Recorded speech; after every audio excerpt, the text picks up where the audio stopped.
Hello students, स्वागत है आप सभी का आपके अपने चैनल में। जैसा कि आप लोग कह रहे थे कि आपको मॉडल पेपर चाहिए एंड किस तरीके से आपके क्वेश्चंस हैं, टॉप क्वेश्चंस ही बता दीजिए, उसको हल करके बता दीजिए। तो हम आज सब कुछ आपके लिए लेकर के आए हैं, यानी कि आपका कौन से टॉप मोस्ट इम्पॉर्टेंट क्वेश्चन है जो आपके एग्जाम में पूछे जा सकते हैं, वो क्वेश्चंस भी लेकर के आए हैं। क्वेश्चंस का थोड़ा सा विस्तार करके आपको पूरी तरह से समझाने की भी कोशिश करेंगे कि अगर वो क्वेश्चन आपके एग्जाम में आ जा रहा है तो आपको कैसे लिखना है। तो ये सारा कुछ आप इस वीडियो में जानने वाले हैं। तो वीडियो को लाइक कर दीजिए, चैनल को सब्सक्राइब करके बेल आइकन हिट कर दो। इसी तरह की लगातार वीडियोज आपको मिलती रहती हैं जो आपके लिए बहुत वैल्यू एडिशन होती है। तो सेकेंड ईयर का हम एक तरीके से कह सकते हैं, इसको हल मॉडल पेपर भी कह सकते हैं, जो कि आपका है साइकोलॉजी का, मनोविज्ञान का। एग्जाम से पहले इसको जरूर देख करके जाइएगा। ओके, तो चलो स्टार्ट करते हैं। ये आपके सामने रहा टॉप, हम 10 क्वेश्चंस लेकर के आए हैं कि टॉप 10 मोस्ट इम्पॉर्टेंट क्वेश्चन जो कि आपसे रिपीटेडली एग्जाम में पूछा जा रहा है, वही सारी चीज़ें हम आपके लिए लेकर के आए हुए हैं। और ये आपके पेपर 1 का है, मनोविज्ञान के बीए सेकेंड ईयर के पेपर 1 का। और इसमें जो पहले क्वेश्चन की हम बात कर रहे हैं ना, ये पहला क्वेश्चन आप देख सकते हैं यहाँ पर आपके सामने, व्यक्ति प्रत्यक्षीकरण को परिभाषित कीजिए। छवि जो प्रबंधन है उसके विदेशों का जो है विवेचन करना है आपको। ये क्वेश्चन आपसे 2010 में पूछा गया है, 2012 में पूछा गया है, 2013 में पूछा गया है। ये क्वेश्चन आपसे 2014 में पूछा गया है, 2019 में पूछा गया है, 2021 में पूछा गया है। यानी कि बहुत ज़्यादा इंपॉर्टेंट है ये क्वेश्चन आपके लिए। तो ये क्वेश्चन क्या है और इसमें हमें क्या पढ़ना है, तो देखो सबसे पहले बात करते हैं जो व्यक्ति प्रत्यक्षीकरण की बात है ना, कि व्यक्ति प्रत्यक्षीकरण आखिर होता क्या है। तो सामाजिक प्रत्यक्षीकरण का दूसरा महत्वपूर्ण पहलू ही है व्यक्ति प्रत्यक्षीकरण। सामाजिक प्रत्यक्षीकरण के बारे में भी हमें पढ़ना है, आगे हम पढ़ेंगे, और वो भी बहुत इंपॉर्टेंट क्वेश्चन है। सामाजिक प्रत्यक्षीकरण, प्रत्यक्षीकरण क्या होता है सबसे पहले उन्हें जान लीजिए। अतः व्यक्ति प्रत्यक्षीकरण हमारे उन क्रियाओं को प्रभावित करता है जिसके कारण हमारे प्रति उससे व्यक्ति का व्यवहार भी प्रभावित होता है। यानी कि हम मान लिया किसी व्यक्ति से जाकर के मिल रहे हैं, कि मैं सामने वाले किसी व्यक्ति से मिलने वाला हूं, तो मैं सामने वाले व्यक्ति को देखता हूं और सामने वाला व्यक्ति भी क्या करता है, मुझे भी देखेगा, क्योंकि अगर उसके पास भी आंख है और हम मिलने जा रहे हैं तो दोनों एक दूसरे को देखेंगे ना। और एक दूसरे को देख करके, बिना उनसे बात किए, बिना उनको अंदर से गहराई से जाने हुए, जस्ट उनको देखते हुए, उनके लुक्स वाइज, उनके कपड़ों से, उनके जूतों से, उनके बॉडी लैंग्वेज से, उनको देख करके एक अनुमान, अपने मन में एक परसेप्शन बना लेना ही कहलाता है आपका प्रत्यक्षीकरण। जब हम किसी अन्य व्यक्ति के संपर्क में आते हैं तो हम ये जानने की कोशिश करते हैं कि जो दूसरा व्यक्ति है वो कैसा है, उसकी मनोवृत्ति कैसी है, उसका विचार कैसा है, ये सारी चीजें, और उसकी विशेषता क्या है, उसे कौन कौन सी चीजें अभिप्रेरित करती हैं आदि, उसके बारे में हमारे मन में एक छवि बनना स्टार्ट हो जाता है कि कैसा है ये व्यक्ति, इसके कपड़े से कैसा लग रहा है, इसने अगर लोफर टाइप कपड़े पहन रखे हैं तो उसके किरदार के बारे में पता लगा लेना। अच्छा खासा बूट सूट पहन करके खड़ा हुआ है, अच्छा सा कोट पैंट पहना हुआ है, तो उसको देख करके एक अलग प्रोफेशनल वाली फीलिंग आती है। तो अलग अलग तरीके से हम लोगों को देख करके जो अपने अंदर एक परसेप्शन ड्रा करते हैं, वही क्या कहलाता है, आपका प्रत्यक्षीकरण कहलाता है। वही क्या कहलाता है, आपका प्रत्यक्षीकरण कहलाता है। एक तरीके से अगर प्रत्यक्षीकरण के बारे में बात किया जाए तो वो कहलाता है प्रत्यक्षीकरण आपका। कुछ मनोवैज्ञानिकों ने इसे अपने हिसाब से परिभाषित किया है, जैसे कि इस पर अपना विचार रखते हुए शेफर्ड एंड बेकमैन कहते हैं कि व्यक्ति प्रत्यक्षीकरण एक ऐसी प्रक्रिया पर प्रकाश डालता है जिसके सहारे अन्य व्यक्तियों के बारे में कुछ विचारों, मतों और भावनाओं का निर्माण किया जाता है। क्या कहते हैं शेफर्ड एंड बेकमैन, कि व्यक्ति प्रत्यक्षीकरण एक ऐसी प्रक्रिया है जिसके सहारे अन्य व्यक्तियों के बारे में, दूसरे व्यक्तियों के बारे में कुछ विचार, कुछ मत, कुछ भावनाएं हमारे अंदर आती हैं, और वही कहलाता है आपका व्यक्ति प्रत्यक्षीकरण। अब व्यक्ति प्रत्यक्षीकरण अपना विचार रखते हुए फेल्डमैन महोदय ने कहा है कि दूसरे के संबंध में समस्त छवि बनाने में विशिष्टशील गुणों पर व्यक्ति द्वारा जिस ढंग से ध्यान केंद्रित किया जाता है उसे व्यक्ति प्रत्यक्षीकरण कहते हैं। इन्होंने थोड़ा सा लैंग्वेज चेंज किया हुआ है, बट बातें वही कह रहे हैं कि दूसरे व्यक्ति के संबंध में समस्त रूप से जो हम उनको देख करके जो समझ पा रहे हैं, उसके अनुसार हमारे अंदर एक छवि बन जा रही है उनके गुणों को लेकर के, उनके चीज़ों को लेकर के, और उस चीज़ों को, उन गुणों को जो हमारा ध्यान केंद्रित करते हैं, उसे हम क्या कहते हैं, व्यक्ति प्रत्यक्षीकरण।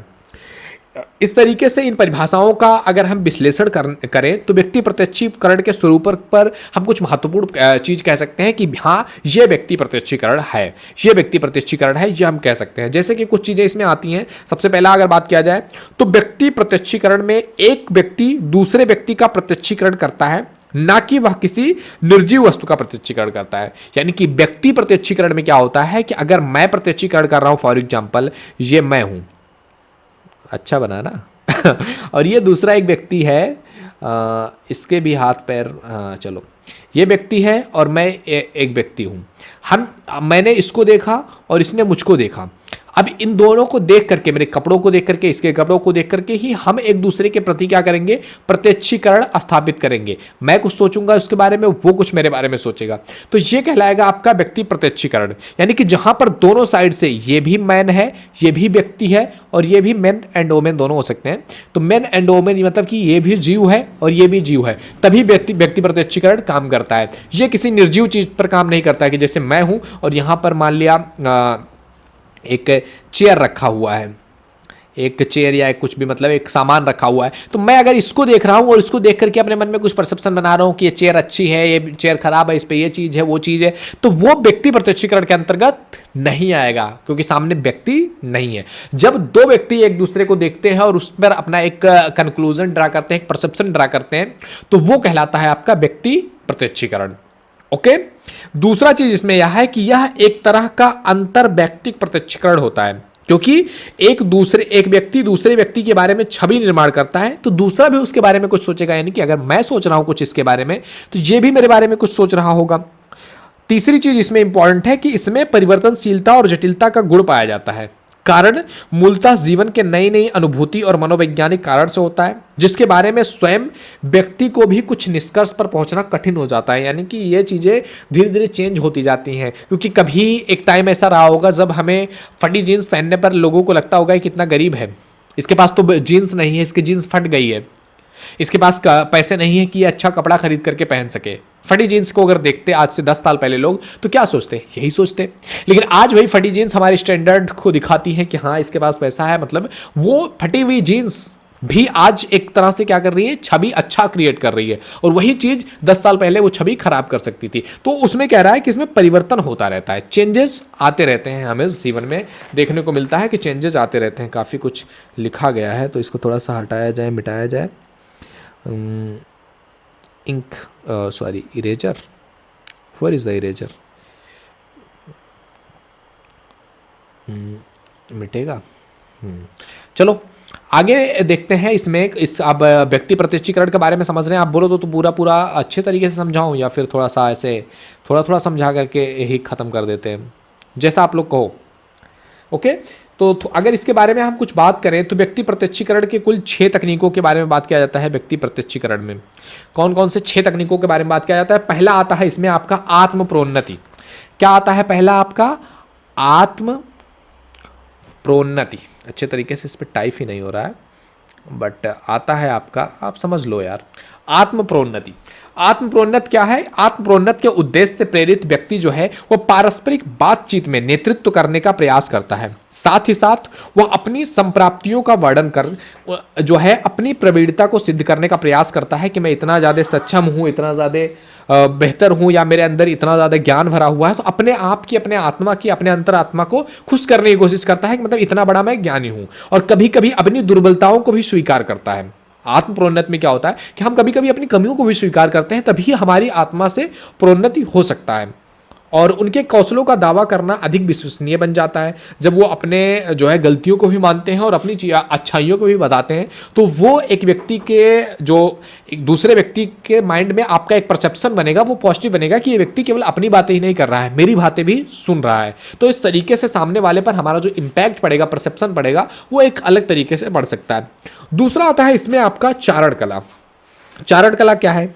अनेक लोग किसी भी प्रशंसा उसी के सामने करते हैं, उसके विचारों से तत्काल सहमत होते हैं, उसके विचार और निर्देशों के अनुसार उसकी उपस्थिति आचरण करते हैं। यानी कि कुछ लोग ऐसे होते हैं ना कि आपने कोई बात कहा, तुरंत वो आपके विचारों से सहमत हो जाएंगे, हाँ भैया एकदम सही बात कहो, कहते हैं ना, तुरंत मतलब सहमत हो जाते हैं। ऐसे लोगों को क्या कहेंगे? ऐसे लोगों को देख करके भी कभी कभी सामने से भी लगता है यार ये तो मतलब कितना बड़ा चापलूस है कि मैं कुछ भी कह रहा हूं और ये तुरंत क्या कर रहा है, सहमत हो जा रहा है मेरी बातों से। तो इसको कहता है चारण कला। चारण मतलब समझ में आ रहा है? चरण मतलब पैर चाटने वाला, तलवे चाटने वाला जिसको कहता है ना, वही चारण कला है। तो दूसरे प्रकार की जो ये व्यक्ति प्रत्यक्षीकरण है कि देखते ही समझ में आ जाता है कि मतलब ये बस केवल हमारे बारे में हमारे सामने अच्छी अच्छी बातें कर रहा है, या हमारा मतलब बड़ाई जो कर रहा है, जो प्रशंसा कर रहा है, ये केवल ऊपर ऊपर से कर रहा है, ये बस हमसे इसको कुछ चाहिए तो ये काम कर रहा है। तो इस स्थिति को कहते हैं हम चारण कला। तो इस तरीके से हम एक दूसरे को देखते ही परसेप्शन कुछ ना कुछ हमारे मन में क्रिएट हो जाता है।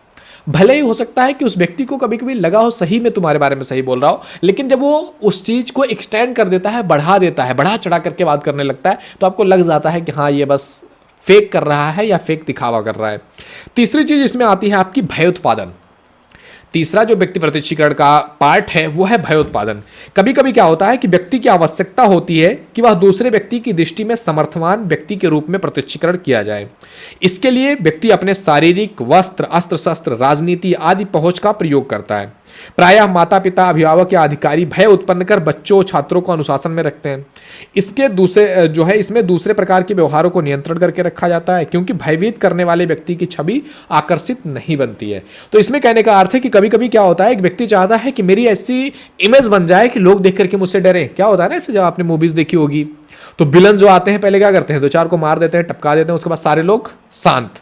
तो मतलब एक डर, अपने आप में एक भय रखना, और आपके भय की वजह से लोग आपकी रिस्पेक्ट करें, आपकी इज्जत करें, आपको माने, या आपके सामने बोलने की हिम्मत ना हो उनकी। तो इस तरीके का भी कभी कभी परसेप्शन तैयार करते हैं। कई सारे लोग ऐसे हैं, आप अपने समाज में भी ऐसे लोगों को देखते होंगे, राजनेताओं में देखते होंगे।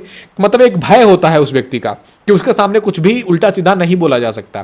तो ये भी क्या है, एक व्यक्ति का अपना परसेप्शन बनाने का तरीका है कि लोगों के माइंड में मेरा किस तरीके का इमेज बनेगा। तो यह भी व्यक्ति प्रत्यक्षीकरण का क्या है, एक पार्ट है। अगला बात करते हैं, इसमें है उदाहरणीकरण। उदाहरणीकरण क्या होता है, तो इसमें बात करते हैं नैतिक श्रेष्ठता, कर्तव्य परायणता, परोपकार जैसे प्रशंसनीय शील गुणों की छवि प्रेरित करना।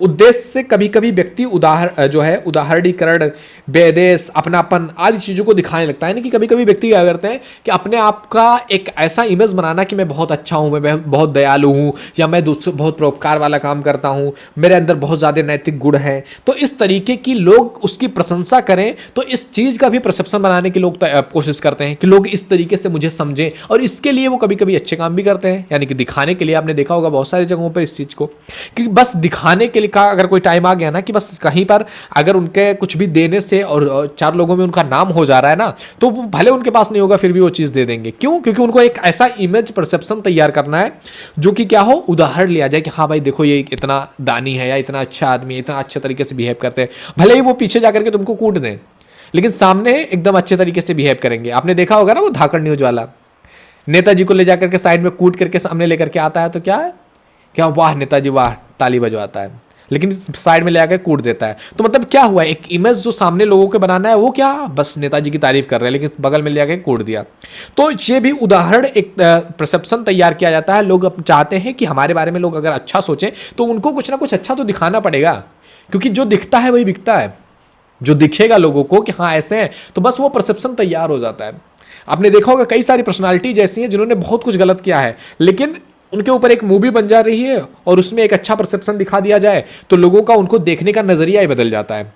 आप देखोगे संजय दत्त के ऊपर कौन सी मूवी आई थी, मुझे नाम नहीं याद है, लेकिन उससे पहले आप देखोगे संजय दत्त का जो एक परसेप्शन था, जो लोग उनको समझते थे, वो एक AK-47 उनके पास पकड़ा गया था, जिस वजह से आतंकवादियों से उनका कनेक्शन, सब चीज़ें दिखाई जाती थी। लेकिन एक मूवी बनाई गई उनके ऊपर और उनको इस तरह से रिप्रेजेंट किया गया कि अब उनको देखने का नजरिया ही बदल गया है कि एक व्यक्ति था बहुत बिगड़ा था, लेकिन वो फिर से क्या हुआ, फिर एक अच्छा इंसान बन करके आप सामने आ गया है। तो मतलब पूरे का पूरा परसेप्शन चेंज किया जा सकता है, और ये बहुत हद तक किया जा रहा है। अभी आप देखोगे जो भी चीज़ें, जैसे इलेक्शन हो रहा है आपका, तो एक व्यक्ति अगर एक नेता, उसके अंदर उतनी पावर या उतना इमेज उसका अच्छा नहीं है, लेकिन मार्केटिंग करके इस जो है तमाम सारे न्यूज़ चैनल्स हो गए या फिर सोशल मीडिया इन्फ्लुएंसर्स हो गए, या सोशल मीडिया पर कैंपेन चलवा करके, स्पॉन्सर्स करवा के, मतलब एक व्यक्ति की इमेज बेहतर किया जाता है, क्योंकि जो दिखेगा लोग उसी तरह से समझेंगे।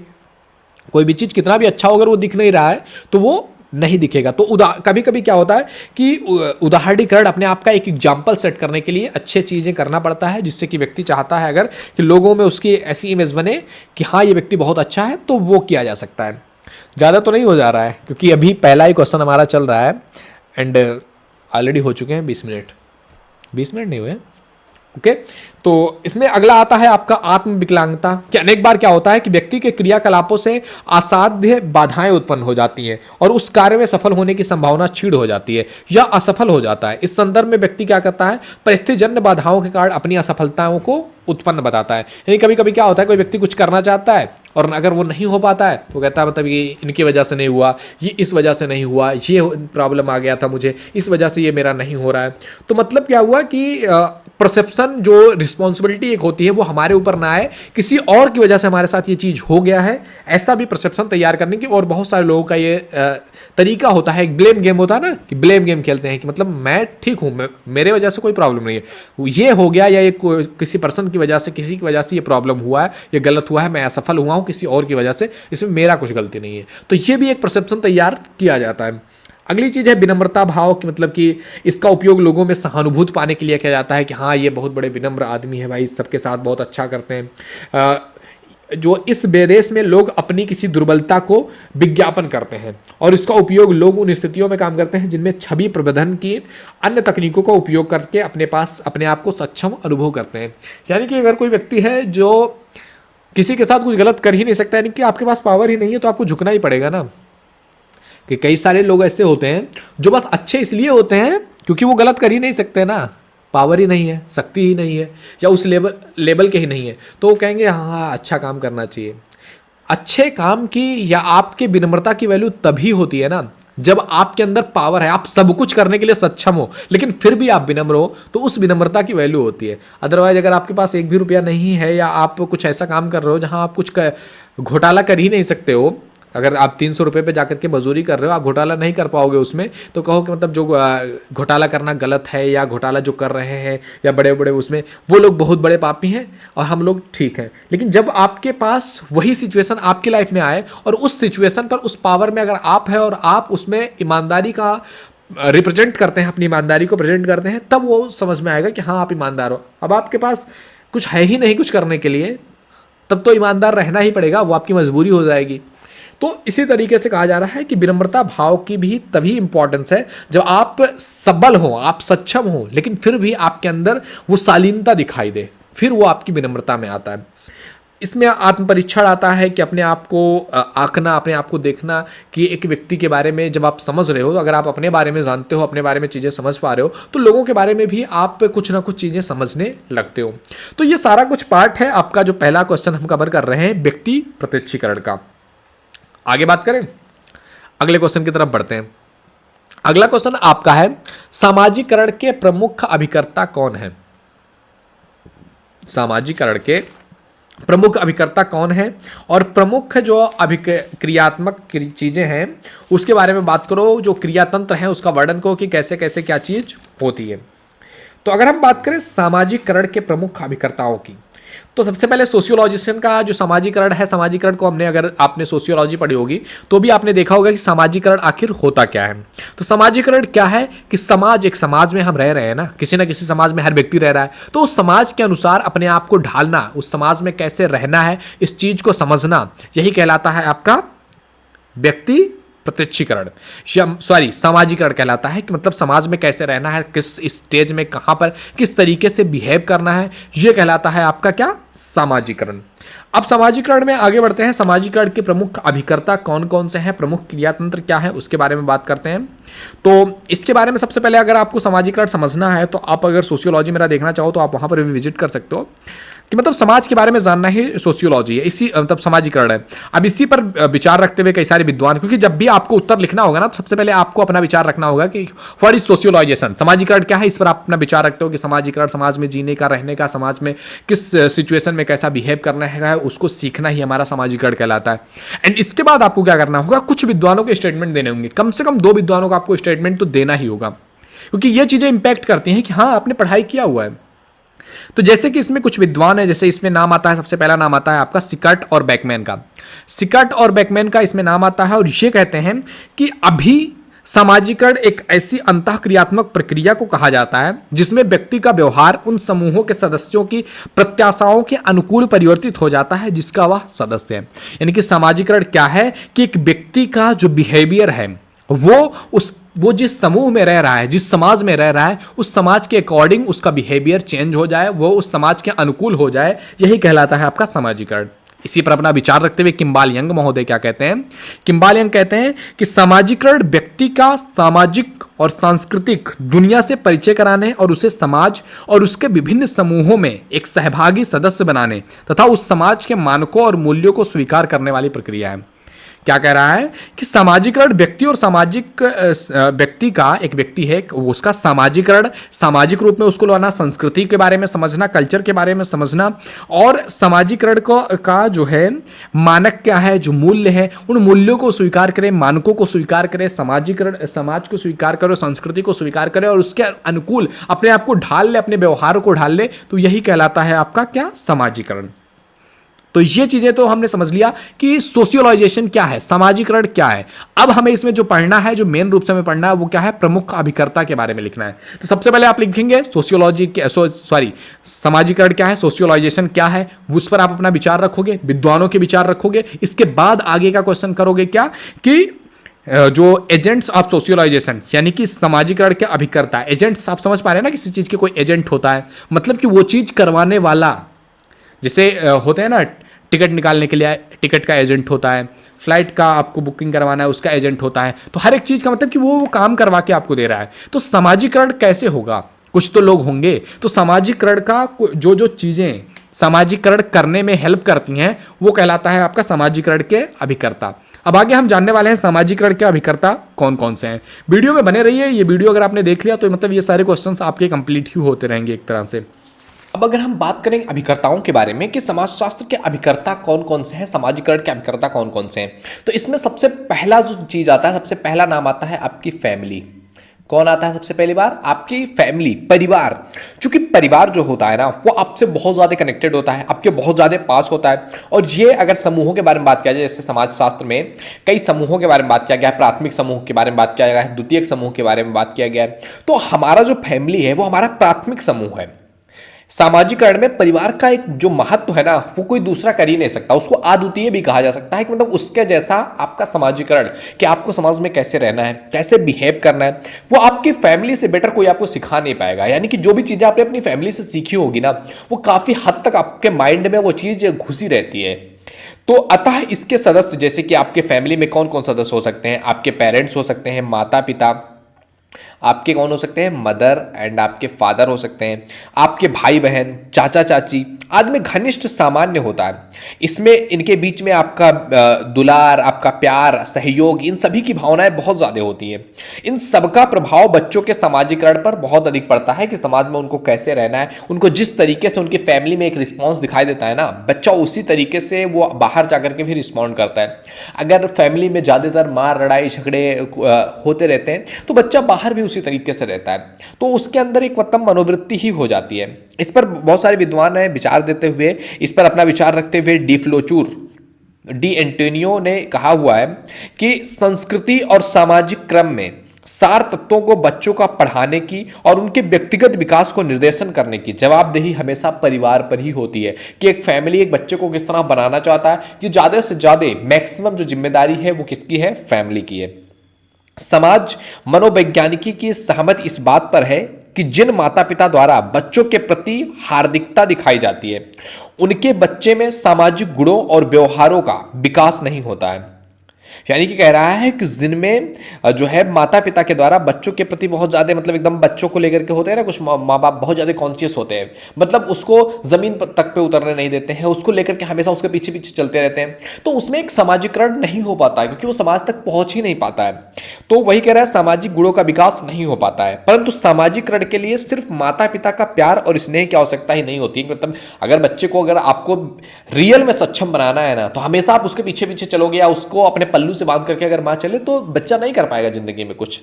तो उसके लिए केवल यह आवश्यकता नहीं है कि माता पिता का स्नेह मिलता रहे, बल्कि बच्चों द्वारा किए गए व्यवहारों पर माता पिता का नियंत्रण कितना है, इस चीज से भी होता है कि बच्चे का जो व्यवहार है, जो बिहेव कर रहा है, उस पर माता पिता का कितना इंपैक्ट है, यह भी महत्वपूर्ण भूमिका निभाता है। तो सबसे पहला जो चीज आ गया वो क्या आ गया? आपकी फैमिली आ गई आपके सामाजिकरण के अभिकर्ता में।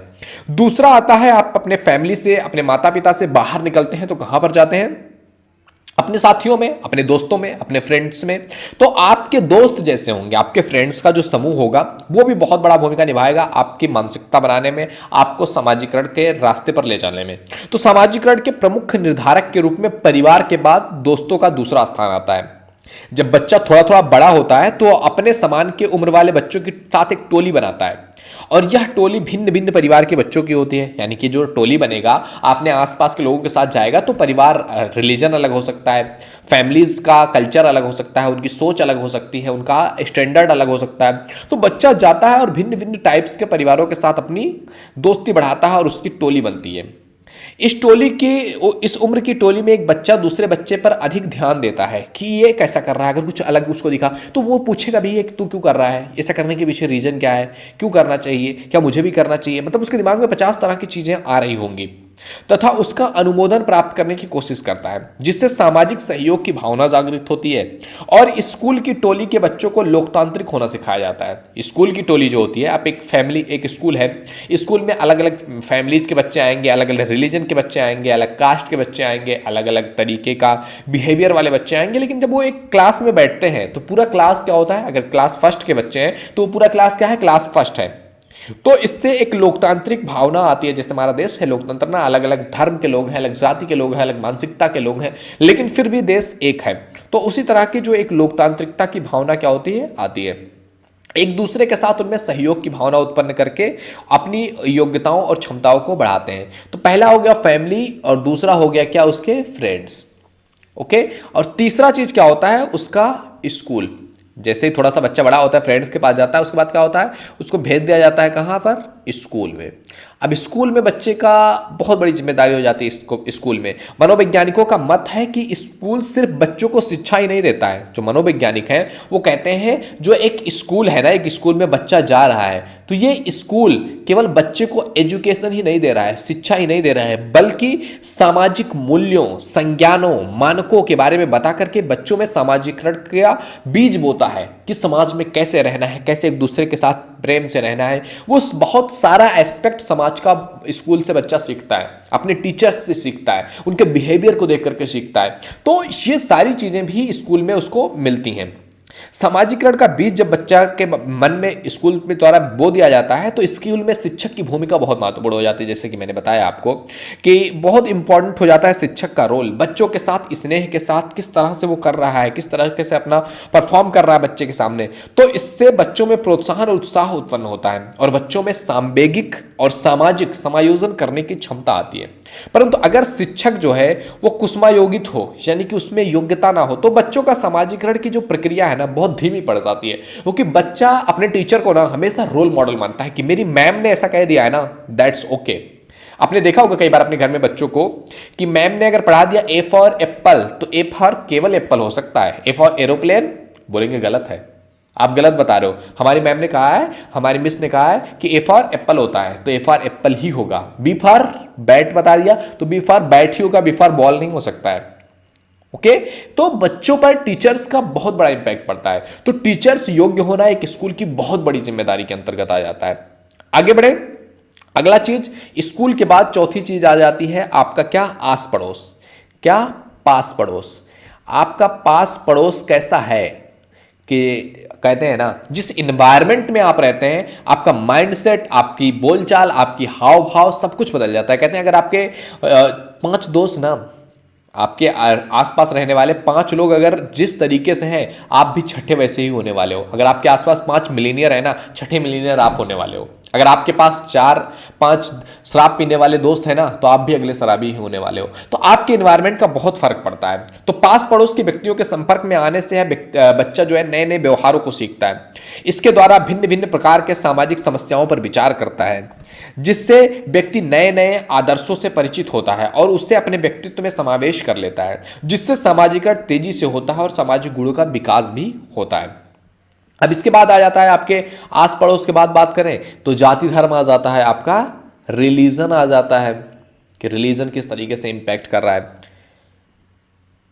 तो जाति भी सामाजिकरण की बहुत नियंत्रण करती है। जाति का नियम यह निर्धारित करता है कि व्यक्ति किस जात के लोगों के साथ उसका घनिष्ठता होगा, कौन सा पेशा अपनाएगा, क्योंकि जाति का प्रभाव व्यक्ति का जन्म से लेकर के होने वाली सभी तरह की घटनाओं पर पड़ता है। जात के समान ही आप देख सकते हैं वर्ग व्यवस्था भी होती है। आपने देखा होगा वर्ग व्यवस्था बहुत हमारे समाज में देखने को मिलती है। जैसे कि अभी अगर मौलिक रूप में देखा जाए तो उच्च वर्ग है, मध्यम वर्ग है और निम्न वर्ग है। आपने देखा ना, एक हाई क्लास के लोग होते हैं, एक मिडिल क्लास के लोग होते हैं, एक लोअर क्लास के लोग होते हैं। उसमें भी upper middle class, lower middle class, अपर high class, lower high class, तो मतलब अलग अलग तरीके की क्लास आपको देखने को मिलती हैं, जहां पर उनकी अपनी एक विशेषता होती है, कुछ ना कुछ रीजन होता है जिस वजह से उनको उस क्लास में रखा गया है। अगली चीज अभिकर्ता कौन सा है आपके सामाजिकरण का है, वो है आपका भाषा, लैंग्वेज। भाषा भी आपकी क्या है, एक अभिकर्ता है समाजीकरण के रूप में। व्यक्तियों विशेष करके बच्चों में बौद्धिक विकास भाषा के द्वारा ही काफी प्रभावित होता है। भाषा के द्वारा व्यक्ति अपने विचारों, आदर्श, संस्कृतियों और सामाजिक मूल्यों के बारे में खुल करके दूसरों को बताता है। यानी कि अगर आपको एक लैंग्वेज पता है तभी तो आप दूसरे के सामने रिप्रेजेंट कर पाओगे, अपनी बातों को रख पाओगे। तो यही जो है भाषा का बहुत महत्वपूर्ण योगदान होता है। राजनीतिक, आर्थिक, धार्मिक संस्थाएं बहुत सारी होती हैं। आप जिस भी जगह पर होंगे वहां पर कुछ ना कुछ राजनीतिक संस्थाएं होंगी, कुछ ना कुछ धार्मिक संस्थाएं होंगी, कुछ ना कुछ आर्थिक संस्थाएं होंगी, जिससे कहीं ना कहीं एक व्यक्ति कनेक्टेड होता है। तो वहां से भी उसको समाज में कैसे रहना है, क्या उसके लिए बेहतर है, क्या ठीक है, क्या कैसा होना चाहिए, उस सारा कुछ वो क्या करता है, धीरे धीरे सीखता रहता है। तो इस तरीके से ये सारी चीजें सामाजिकरण के अभिकर्ता के अंतर्गत आता है। अब सामाजिकरण के आगे देखो लिखा हुआ, अब यहां से इसको हम थोड़ा सा हटा लेते हैं, नेक्स्ट पेज पे ही रहते हैं, बट इसको थोड़ा सा इरेज करते हैं। और आप लोग अगर अभी तक आप लोगों ने लाइक नहीं किया है तो एक बार लाइक कर दीजिए चैनल को, और सब्सक्राइब कर सकते हैं अगर आपने अभी तक चैनल को सब्सक्राइब नहीं किया है, पहली बार आप आए हुए हैं तो चैनल को सब्सक्राइब करके बेल आइकन हिट कर दो ताकि आने वाली वीडियोस को आपको नोटिफिकेशन मिलता रहे। अब इसमें देखो अगला क्या क्वेश्चन किया हुआ है, अगला क्वेश्चन किया हुआ है कि प्रमुख क्रिया तंत्रों का वर्णन करो। यानी कि सामाजिकरण का प्रमुख क्रिया तंत्र क्या है, उस चीज का आपको वर्णन करना है। अगर मैं फास्ट बोल रहा हूं तो भी मुझे बता देना कमेंट करके, क्योंकि मेरा थोड़ा सा हैबिट है कि थोड़े समय में ही मैं कुछ थोड़ा सा ज़्यादा देने की कोशिश कर रहा हूं, कि जैसे जितने भी टाइम का एक क्लास हो तो थोड़ा तेज बोलूंगा तो ज़्यादा चीज़ें आपको समझ में आएंगी। ओके, अदरवाइज थोड़ा थोड़ा स्लो स्लो में अच्छा नहीं लगता, लेकिन फिर भी आप लोग बताएंगे जैसा अगर आपको थोड़ा सा स्लो चाहिए समझने में तो मैं वो भी कर दूंगा। अब सामाजिकरण के जो क्रिया तंत्र है इनको कितने भागों में बांटा गया है, क्रिया तंत्रों को 4 भागों में बांटा गया है। ये जो क्रिया तंत्र है सामाजिकरण का, इसको 4 भागों में बांटा गया है। वो 4 भाग कौन कौन से हैं, इसमें सबसे पहला आता है आपका व्यवहारों का प्रबलन, यानी कि व्यवहार कितने प्रबल हैं आपके, वो क्रिया तंत्र को दर्शाते हैं। दूसरा है सामाजिक अनुमोदन, तीसरा है आपका अधिभौतिक तथा अलौकिक नियंत्रण, एंड चौथा है आपका व्यवहार का प्रतिरूप। इस तरीके से आपका जो क्रिया तंत्र है ये 4 भागों में बटा हुआ है। ओके मेरे दोस्त, समझ में आया होगा आई होप आपको दूसरा क्वेश्चन भी। अब आओ आगे बढ़ते हैं ज्यादा टाइम ना वेस्ट करते हुए तीसरे क्वेश्चन की तरफ। तीसरा क्वेश्चन आपका क्या कह रहा है, देखो समझो। तीसरा क्वेश्चन कह रहा है आपसे कि गुणारोपण से आप क्या समझते हैं, गुणारोपण से आप क्या समझते हैं, गुणारोपण की विमाओं का वर्णन करो। बहुत इंपॉर्टेंट क्वेश्चन है, समझ पा रहे हैं, बहुत इंपॉर्टेंट है ये। आपसे 2006 में पूछा गया है, 2008 में पूछा गया है, 2009 में पूछा गया है, 2011 में पूछा गया है, 2013 में पूछा गया है, 2014 में पूछा गया है, 2017 में पूछा गया है, 2021 में भी ये क्वेश्चन पूछा गया है। बहुत इंपॉर्टेंट है ये क्वेश्चन, गुणारोपण इतने सारे ईयर्स में पूछा गया है, इट मीन्स इसकी कुछ इंपॉर्टेंस होगी। तो समझते हैं कि आखिर गुणारोपण होता क्या है, बात करते हैं गुणारोपण के बारे में। तो गुणारोपण के स्वरूप के बारे में अगर बात करें तो जब भी कोई व्यक्ति किसी दूसरे व्यक्ति के व्यवहारों का प्रेक्षण करता है तो उस समय वह मात्र इतनी ही जानकारी से संतुष्ट नहीं होता है कि उसके अमुक व्यवहार किया जाए, बल्कि वह उन व्यवहारों के कारणों अथवा उनकी उत्पत्ति के स्रोतों का भी अनुमान लगाने की कोशिश कर लेता है। और किसी व्यक्ति और उसके कार्यों और व्यवहारों को प्रत्यक्षण करते समय इस प्रकार का अनुमोदन कर लेना ही गुणारोपण कहलाता है। यानी कि जैसा हम किसी व्यक्ति से, जैसे हमने पिछले ये व्यक्ति प्रत्यक्षण पढ़ा हुआ है कि हम किसी व्यक्ति को देखते हैं तो अपने मन में कुछ उसके बारे में एजम्पशंस बना लेते हैं कि हाँ ये व्यक्ति ऐसा होगा, तो एक परसेप्शन बन जाता है उसकी हाव भाव, उसके कपड़े, रंग रूप को देख करके। तो कह रहा है कि केवल उसको देख करके या उसकी बातों को सुन करके एज इट इज मान नहीं लेना है। वो कुछ बोल रहा है अगर, तो उसके पीछे का या कोई बिहेव कर रहा है तो वो बिहेव वो ऐसा क्यों कर रहा है, वो उस लैंग्वेज में बात क्यों कर रहा है, उसके पीछे के बारे में जानना, उसके गुणों के बारे में जानना, वो कहलाता है आपका गुणारोपण। उदाहरण के लिए मान लीजिए कोई अधेड़ उम्र का व्यक्ति पुराने बेड़गे कपड़े पहने हुए आपसे बाढ़ में गिरे घर की मरम्मत कराने के लिए आर्थिक सहायता की मांग कर रहा है। यानी कि एक अधेड़ उम्र का बूढ़ा व्यक्ति है, पुराने कपड़े पहने हुए आपके घर पर आया है मांगने के लिए कि बाढ़ में मेरा घर बह गया है, बाबू कुछ दे दो, मैं घर बनवाना चाहता हूँ, मरम्मत करवाना चाहता हूं। उस समय हम मात्र उसके बनावट और शारीरिक स्थिति के बाद उसके द्वारा आर्थिक सहायता की मांग का ही प्रत्याक्षण नहीं करते हैं, बल्कि यह भी अनुमान कर लेते हैं कि उसकी स्थिति वास्तविक गरीबी के कारण है और उसे वास्तव में आर्थिक सहायता की आवश्यकता है, या दूसरों को ठगने के लिए वैसे ही रूप बनाया हुआ है और पैसा कमाने के लिए भीख मांग रहा है। व्यक्ति और उसके कार्य का प्रत्यक्षीकरण करते समय इसी प्रकार का जो अनुमान लगाया जाता है, इसको कहते हैं गुणारोपण। आपने कई बार देखा होगा, कई सारे लोग आपके यहां पर भीख मांगने के लिए आ जाते हैं और आप देखते हो कि वो भीख तो मांग करके चले जाते हैं और थोड़ी दूर जाने पर मतलब उनका ऐसे बनाए रहेंगे जैसे हाथ में कुछ हो गया है, पैर में कुछ हो गया है, मुंह में कुछ हो गया है, फालिज मार दिया है, या उनको मतलब कुछ भी इस तरीके से प्रॉब्लम हो गई है। और थोड़ी देर के बाद आप जाओगे, देखोगे वो आपके गांव से निकल करके जैसे ही रोड पर जाते हैं ना, ठीक हो जाते हैं और अच्छे तरीके से बाइक से, साइकिल से जैसे भी थे चलने लगते हैं, साइकिल चलाने लगते हैं, जो कि मतलब खुद पैरों से नहीं चल पा रहे होते हैं। तो इस तरीके से जब आप चीज़ों को देखते हो तो आपके मन में एक डाउट होता है कि हाँ, जो व्यक्ति कह रहा है, जैसे बहुत सारे लोग आ जाते हैं अगर कहीं पर बाढ़ आ गया है ना किसी एरिया में, तो उस एरिया में जिन लोगों के बाढ़ में नहीं भी बहे हुए हैं लेकिन जिनकी आदत है भीख मांगने की, वो चले आएंगे भीख मांगने के लिए कि हमारा बाढ़ में बह गया है या कहीं आग लग गया ना, तो उसके आसपास के लोग भी आकर के भीख मांगने लगते हैं दूसरी जगहों पर कि हमारे यहाँ आग लग गया, हमारा पूरा खेती चला गया है, जल गया है, हमें ये दे दो। तो मतलब कि हम केवल व्यक्ति जो कह रहा है और जो उसका वेशभूषा दिख रहा है केवल उसी बेस पर जज नहीं करते हैं, बल्कि हम इस बेस पर भी जज करते हैं कि क्या ये सच में सही बोल रहा है या झूठ तो नहीं बोल रहा है। तो इस बेस पर भी जज किया जाता है और इसी को कहते हैं गुणारोपण।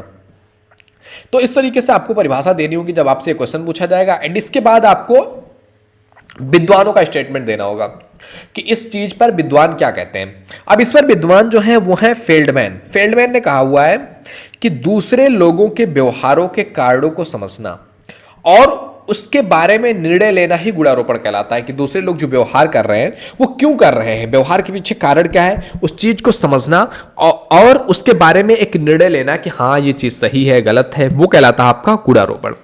इसी पर अपना विचार रखते हुए बेरोन महोदय कहते हैं, बेरोन और हार्न ने कहा हुआ है कि गुणारोपण क्या है, वह प्रक्रिया है जिसके द्वारा हम लोगों द्वारा किए गए व्यवहारों के कारणों का निर्धारण करते हैं और उनके अस्थायी शील गुणों और चित्तवृत्ति के बारे में ज्ञान प्राप्त करते हैं। यानी कि गुणारोपण वो है जहां हम दूसरों के व्यवहारों को देखते हैं और पीछे का रीजन क्या है वो जानने की कोशिश करते हैं, वही कहलाता है आपका बेसिकली गुणारोपण। तो इन सभी परिभाषाओं के माध्यम से हम कह सकते हैं कि गुणारोपण की प्रक्रिया एक संज्ञानात्मक प्रक्रिया है जिसके द्वारा हमें दूसरे व्यक्तियों के व्यवहारों के कारणों का पता चलता है। किसका? कारण का।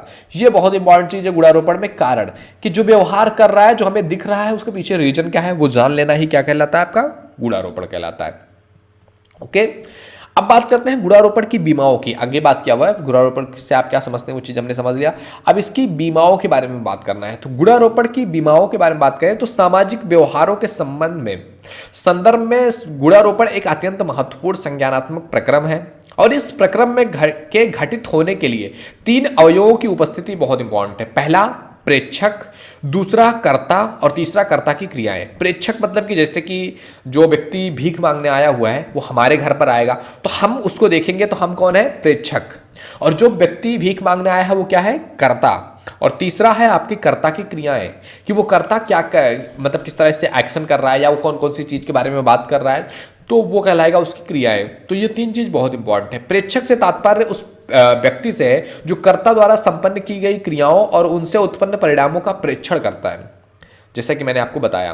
तो इस प्रकार से जो है प्रेक्षक के सामाजिक व्यवहारों को प्रत्यक्ष रूप से प्रभावित करने वाले 4 कारक भी आते हैं। 4 प्रकार की हो सकती हैं वो अनुमूर्तियां। वो क्या है? जैसे पहला है कि वह अनुमान कर सकता है कि कर्ता जो है वो भविष्य में कौन सी क्रियाएं करेगा। यानी कि जो भीख मांगने आया हुआ है हमसे कह करके कि घर बनवाना है हमें, तो ये अनुमान लगाया जा सकता है कि वो घर बनवाएगा या बस ले जाकर के ऐश करना है, उसको घूमना फिरना है। कई बार देखते हैं ना कि हमसे भीख मांग करके लेके जाएंगे और सामने जाकर के बीड़ी दाग रहे होंगे, सिगरेट पी रहे होंगे, तो मतलब एक अनुमान लगा सकता है। दूसरा, कर्ता ने जानबूझकर के ऐसा कार्य अमुक उद्देश्य की पूर्ति हेतु किया है, अथवा उससे अनजाने में ऐसा हो गया, यानी कि कोई काम जो है क्या उसने अपने आप को मतलब एक्शन कर लिया है, जैसे कि मतलब कोई किसी का मुंह टेढ़ा से बना करके आ जाते हैं, हाथ कहेंगे टूट के मतलब एकदम पूरी तरह से लुज हो गया, तो क्या वो खुद से कर रहा है या मतलब उसके साथ ऐसा कुछ हो ही गया है, ये अनुमान लगाना। तीसरी चीज है आपका कि प्रेक्षककर्ता में कुछ अस्थायी गुणों की उपस्थिति अथवा अनुपस्थिति से संबंधित निष्कर्ष निकाल सकता है कि वो जो चीजें प्रेजेंट कर रहा है क्या वो है वास्तव में या नहीं है, अथवा कर्ता योग्य है या नहीं है। इस प्रकार के गुणारोपण भी कर्ता की क्रियाओं के परीक्षण के प्राप्त सूचनाओं के आधार पर किया जा सकता है। ओके, तो इस तरीके से ये सारी चीजें जो है सामाजिकरण में और गुणारोपण में बहुत महत्वपूर्ण भूमिका निभाते हैं।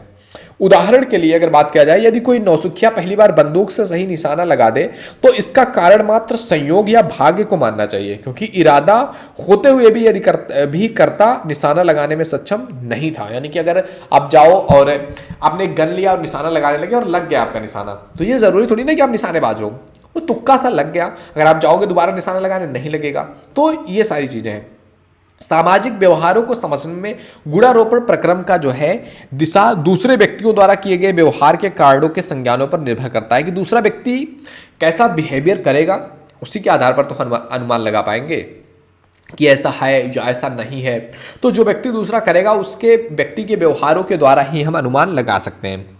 गुणारोपण जहां एक तरफ हमारे व्यवहारों को निर्धारित करती है, वहीं दूसरी तरफ हमारे सांवेगिक अनुभव और अभिप्रेरणाएं भी गुणारोपण से प्रभावित होती है कि हम कितना संवेग उसमें दिखा रहे हैं। तो ये चीजें हो गई क्या आपकी गुणारोपण। अब आओ आगे बात करते हैं, अगले क्वेश्चन की तरफ बढ़ें। अगला क्वेश्चन आपको दिख रहा है 4th नंबर का क्वेश्चन यहां आपके सामने कि अभिवृत्ति की परिभाषा क्या होगी।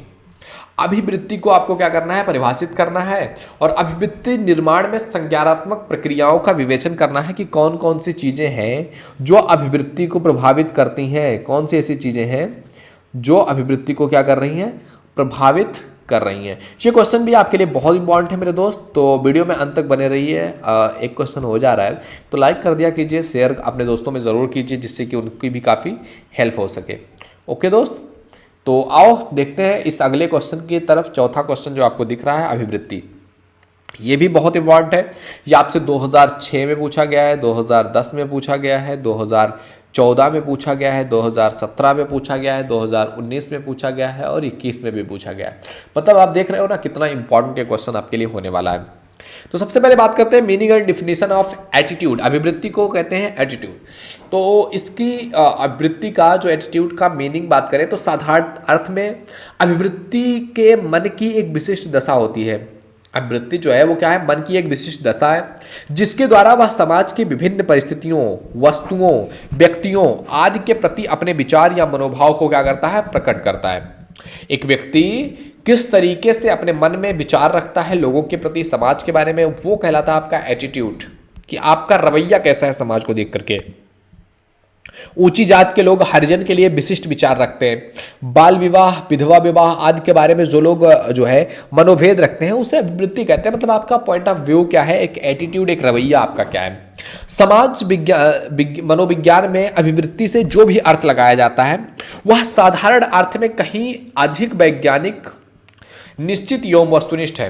कुछ मनोवैज्ञानिकों ने इस प्रकार भी परिभाषित किया हुआ है जो अभिवृत्ति है उसको, किस प्रकार से परिभाषित किया हुआ है अभिवृत्ति को, कि किसी मनोवैज्ञानिक वस्तु के पक्ष या विपक्ष में धनात्मक या ऋणात्मक भाव की तीव्रता को मनोवृत्ति कहते हैं। क्या कहा हुआ है थर्स्टन ने, कि किसी मनोवैज्ञानिक वस्तु के पक्ष और विपक्ष में धनात्मक और ऋणात्मक भाव की जो तीव्रता है उसी को कहते हैं हम एटीट्यूड, उसी को कहते हैं हम अभिवृत्ति। ओके, इसी पर अपना विचार रखते हुए एक दूसरे विद्वान है बेकमैन। बेकमैन ने इस पर क्या कहा हुआ है कि वातावरण के कुछ पहलुओं के प्रति व्यक्ति के भावों, विचारों और क्रिया करने की पूर्व प्रवृत्तियों को ही हम मनोवृत्ति कहते हैं। इस पर और विद्वान है जैसे क्रेज कर्चफील्ड कहते हैं कि किसी एक वस्तु के संबंध में 3 संघटकों का अस्थायी तंत्र मनोवृत्ति कहलाता है।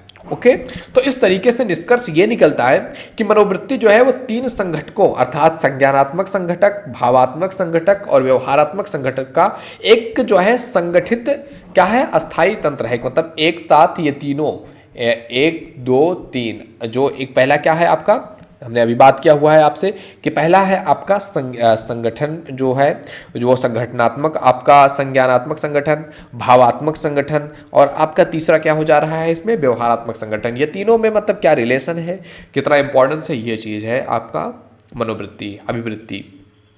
अब बात करते हैं अभिवृत्ति या मनोवृत्ति की विशेषताएं क्या है। तो मनोवृत्ति की कुछ सामान्य विशेषताएं हैं जिसके आधार पर इसके बारे में हमें अर्थपूर्ण ज्ञात होता है। मनोवृत्ति की कुछ विशेषताएं निम्नलिखित है। जैसे सबसे पहला है आपका कि मनोवृत्ति का संबंध हमेशा किसी विषय, घटना या विचार आदि से होता है। मनोवृत्ति की उत्पत्ति होने के लिए कोई ना कोई विषय, घटना या विचार का होना क्या है, बहुत आवश्यक है। जैसे व्यक्ति की सती प्रथा, विधवा विवाह, भारत अमेरिका संबंध आदि, इन चीजों पर क्या विचार है। ऐसा देखा जाता है कि यदि विषय या घटना विवादग्रस्त होती है तो व्यक्ति बहुत जल्द ही अनुकूल या प्रतिकूल मनोवृत्ति विकसित कर लेता है। कोई घटना है अगर वो विवादास्पद है तो या तो आप उसके साथ मान जाओगे हाँ ये चीज सही है या ये चीज गलत है। मतलब हम क्या करते हैं कि घटना से जल्दी ही क्या करते हैं, अनुकूल हो जाते हैं, या जल्द ही क्या करते हैं, उस पर प्रतिकूल रिएक्ट करते हैं। ओके, दूसरी चीज है आपकी मनोवृत्तियां जो है वो सीखी जाती हैं। मनोवृत्ति जो आपका विचार बनेगा, मनोवृत्ति बनेगा, वो क्या होगा, सीखी जा सकती है मनोवृत्तियां। तो मनोवृत्ति, प्रत्येक व्यक्ति अपने जीवन काल में तरह तरह की अनुभूतियां करता है, तमाम सारी चीजें एक्सपीरियंस करता है तथा इन अनुभूतियों के आधार पर हम वह एक अनुकूल या प्रतिकूल मनोवृत्ति विकसित करता है। इन चीज़ों पर जो भी वो एक्सपीरियंस करता है उसके आधार पर उसकी कुछ मनोवृत्तियां बनती है। ऐसा नहीं होता है कि व्यक्ति में किसी विषय या घटना के प्रति अमुक मनोवृत्ति जन्म से ही पाई जाती है। कोई भी घटना हो, कोई भी चीज़ हो, फॉर एग्जाम्पल, उसके बारे में आप जन्म से क्या जानोगे कि मतलब उस पर आपको क्या विचार देना है। आप जिस समाज में रह रहे हो, जिन लोगों के साथ रह रहे हो, उनकी कुछ मनोवृत्तियां हैं, कुछ चीज़ें जो आप कंज्यूम कर रहे हो, जैसे कि आप कोई वीडियो देख रहे हो, किसी को सुन रहे हो, तो जैसा उसका बिहेवियर होता है धीरे धीरे आपकी भी मनोवृत्ति वही बनती चली जाती है। अगर आप गाली देने वाले को सुनते रहते हो ना दिन रात, तो आप चाहते ना चाहते हुए भी आपके अंदर से भी गालियां निकलनी स्टार्ट हो जाएंगी। अगर आप नहीं सुनते हो तो नहीं निकलेगी, अच्छी चीज़ें सुनते हो तो अच्छी चीज़ें बाहर निकलेंगी। तो ये चीज़ें हैं। अगला है आपका मनोवृत्ति की विशेषताएं जो है, मनोवृत्ति विशेष दशा में निर्देशन होता है। यानी कि कोई विशेष दशा है ना तो मनोवृत्ति उसमें क्या करती है, निर्देशन करती है। यदि व्यक्ति की जो है मनोवृत्ति अनुकूल होती है तो वह खास ढंग से व्यवहार करता है, यदि प्रतिकूल होती है तो वह दूसरी तरह से व्यवहार करता है। उदाहरण के लिए अगर मान लिया जाए, अगर किसी व्यक्ति की मनोवृत्ति विधवा विवाह के लिए अनुकूल होती है तो वह विवाह कराने में सक्रियता से भाग लेता है, किंतु यदि प्रतिकूल होती है तो वह उससे घृणा करेगा। जिससे शादी करने की ठान ली है, जिसने भी शादी करने की ठान ली है, उससे घृणा करने लगेगा। तो ये सारी कुछ क्या है, मनोवृत्तियों के आधार पर चीजें हो रही हैं। अगला है आपका कि मनोवृत्ति अपेक्षाकृत अस्थायी होता है। मनोवृत्ति एक प्रकार जो है विकसित हो जाने के बाद, एक बार जब विकसित हो जाती है तो उसके बाद सामान्यता अस्थायी सी हो जाती है। यानी कि एक तरह का आपका जो माइंडसेट बन गया है ना, कि आपका माइंड है, इसमें कुछ चीज़ें ऐड हो गई हैं, तो वो जब कुछ टाइम तक रह जाती हैं तो वो एक तरह से क्या करती है, स्टेबल हो जाती हैं कि बस यही मेरा ठिकाना है, मतलब इसी तरह की मेरी सोच है, ऐसे ही मुझे रहना है। तो वो थोड़े टाइम के बाद क्या होती हैं, स्टेबल हो जाती हैं। परंतु परिस्थिति में परिवर्तन हो जाने पर या कुछ नए कारकों के उत्पन्न होने पर मनोवृत्तियों में परिवर्तन भी होता है। यानी कि काफी हद तक ये अस्थायी होती है, लेकिन अगर कुछ चेंजेस आपकी लाइफ में आ गया, मेजर चेंजेस आ गया, आपने कुछ और एक्सपीरियंस कर लिया, तो आपकी जो मनोवृत्तियां हैं, जो आपकी अभिवृत्ति है, वो चेंज भी हो सकती है। आगे बात करते हैं, अगला आपका संज्ञानात्मक प्रक्रम। संज्ञानात्मक प्रक्रम के बारे में बात करना है। अगला जो हमारा है संज्ञानात्मक प्रक्रियाओं के बारे में बात करना है ना अगला।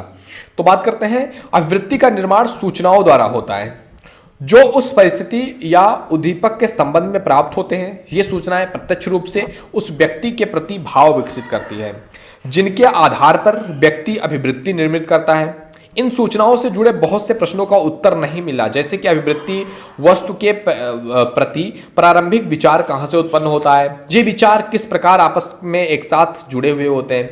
इन प्रश्नों के संतोषजनक उत्तर जानने के लिए हमें संज्ञानात्मक प्रक्रम के बारे में जानना पड़ता है, संज्ञानात्मक प्रक्रियाओं के बारे में समझना पड़ता है। संज्ञानात्मक में जो है फेस्टर के जो सिद्धांत है मुख्य रूप से इस प्रकार है। फेस्टर का जो सिद्धांत है वो क्या है, उन्होंने कहा है कि संज्ञानात्मक विसन्नदादित का सिद्धांत जो है लियोन फेस्टर का, उन्होंने अपनी पुस्तक ए थ्योरी ऑफ कॉग्निटिव डिसऑर्डरनेस इस पर उन्होंने लिखा हुआ है संज्ञानात्मक जो है विसंवादित सिद्धांत के बारे में विस्तृत जानकारी दिया हुआ है। इस सिद्धांत की जो मौलिक अवधारणा है वह यह है कि जब कोई व्यक्ति किसी अभिवृत्ति वस्तु के संदर्भ में परस्पर विरोध संज्ञान रखता है तो वह स्थिति उस व्यक्ति के लिए विसंवादित हो जाती है। जैसे कि एक व्यक्ति जो सिगरेट पीता है वो जानता है कि सिगरेट जो वो पी रहा है उसके पीने से कैंसर होगा, और यह भी जानता है कि वह सिगरेट पीता है, और यह जानता भी है कि सिगरेट पीता है। परस्पर विरोध के कारण संज्ञानात्मक विसंवादित उत्पन्न हो जाते हैं। यह तनाव उत्पन्न करता है। विसंवादित की मात्रा दो बातों पर निर्भर करती है। जैसे कि क्या होता है, एक व्यक्ति है जिसको पता है कि शराब नहीं पीना चाहिए लेकिन वो शराब पी लेता है। क्यों? क्योंकि उसकी एक हैबिट बन चुकी है, एक आदत बन चुकी है उसकी। लेकिन शराब पीने के बाद फिर उसको फील होता है यार ये मैंने क्या कर लिया है। ऐसे ही होता है बहुत सारे लोगों के साथ जो मास्टरबेशन कर लेते हैं। तो वो जब मास्टरबेशन कर रहे होते हैं तब उन्हें मतलब उनको पता ही नहीं चल रहा होता है, क्योंकि वो इंस्टेंट उनके अंदर से इतनी तेजी से होता है। लेकिन जब कर लेते हैं फिर सर पकड़ कर बैठ जाते हैं कि मैंने क्या किया, ये क्यों किया मैंने, इसकी क्या जरूरत थी। लेकिन उस टाइम पीरियड पर हमें पता नहीं चल रहा होता है। तो सबसे पहली चीज है आपका संज्ञानात्मक तत्व कितने महत्वपूर्ण है, इस चीज पर डिपेंड करता है कि आपकी मनोवृत्ति उस पर कितनी जाएगी। दूसरा कि उनमें संबंध सार्थक संज्ञानात्मक तत्वों का जो है कितना अंश विसंवादी है। जब संज्ञानात्मक तत्व अधिक महत्वपूर्ण होते हैं तो विसंवादी अधिक महत्वपूर्ण हो जाते हैं। इसके लिए एक सूत्र है क्या कि विसंवादिया इज इक्वल टू महत्व इंटू विसंवादी तत्वों की संख्या अपान महत्व प्लस विसंवादी तत्वों की संख्या। तो ये चीज है। तो इस तरीके से है, इसमें कई सारी चीज़ें आपके सामने आ जाती हैं। जब आप अभिवृत्ति को पढ़ने चले जाओगे तो इसमें कई सारी चीज़ें सामने आएंगी आपकी, जैसे कि इसमें आएगा कि इनको जो है विसंवादिता जितनी अधिक होगी उससे कम करने पर दबाव उतना ही अधिक बढ़ता है। इसके लिए 3 प्रयास किया गया है। जैसे कि आप बात करोगे तो सबसे पहला है व्यवहार में संज्ञानात्मक तत्वों के परिवर्तन में कारक हो जाए, वातावरण संबंधी तत्वों में परिवर्तन करके इसको चेंज किया जा सकता है, या फिर नए संज्ञानात्मक तत्वों को जोड़ करके भी व्यक्ति का जो मनोवृत्ति है उसको चेंज किया जा सकता है। तो इसमें कुछ चीज़ें बात किया गया है कि विसंवादित आने के फेस्टर ने 2 कारण बताए हैं। पहला परिस्थिति का दबाव और संज्ञानात्मक स्थिरता की आवश्यकता। ये परस्पर विरोधी हैं जो विसंवादियों में उद्वेलन करते हैं।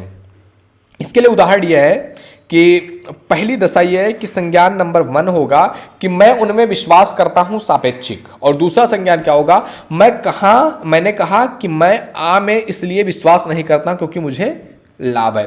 तो इस तरीके से चीजें हैं कि मतलब मनोवृत्तियां आपकी चेंज हो सकती है। एक जो स्टेबिलिटी आपकी बन गई है वो स्टेबिलिटी भी चेंज हो सकती है अगर कुछ चीजें बड़े रूप में चेंजेस आ रहा है आपकी लाइफ में। ओके, तो आई होप आप अभिवृत्ति को समझ गए होंगे। आइए आगे बढ़ते हैं अगला क्वेश्चन की तरफ। अगला क्वेश्चन आपके सामने दिख रहा है क्या, अंतर्यंत्रिक आकर्षण।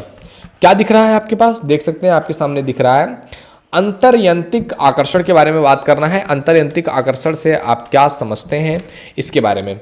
तो ये 6 नंबर का क्वेश्चन है आपका। अगर आपने अभी तक चैनल को जो है लाइक नहीं किया है, सब्सक्राइब नहीं किया है, तो एक बार विजिट करके आप देखो। आई होप आपको ये चैनल बहुत पसंद आएगा। इसमें आपका फर्स्ट ईयर में अगर आप हैं, सेकंड ईयर में है, थर्ड ईयर में है, आपने कोई भी सब्जेक्ट ले रखा है तो उसके रिगार्डिंग चीज़ें आपको बताई जाती हैं एंड कंटेंट्स आपको लगातार मिलते रहते हैं।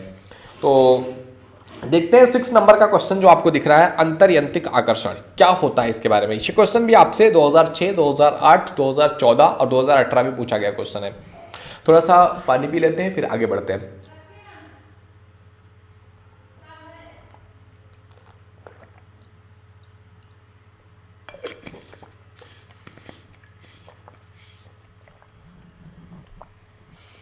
सॉरी फॉर डिस्टर्बेंस, कवर करते हैं, टाइम लग रहा है ना, लगातार बोलने में होता है।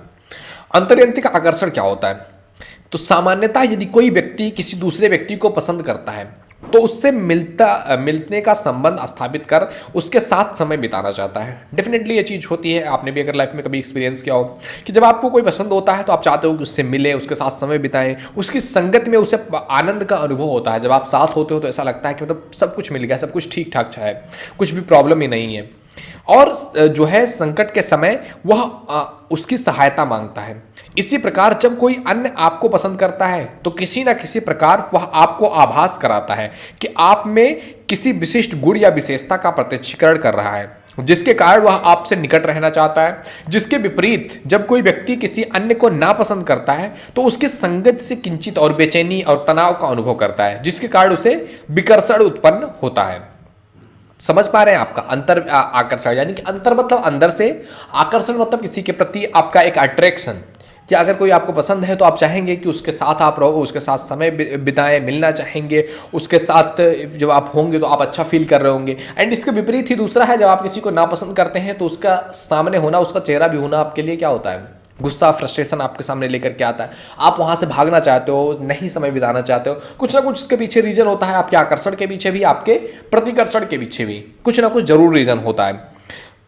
अंतर्व्यक्तिक जो आकर्षण है, अंतर्व्यक्तिक आकर्षण के अंतर्गत किसी व्यक्ति का किसी अन्य के साथ प्रथम संपर्क के समय उत्पन्न होने वाले प्रभावों से लेकर के अभिन्नता का संबंध विकसित होने तक घटित होने वाली सभी मनोदिशाएं निहित होती हैं।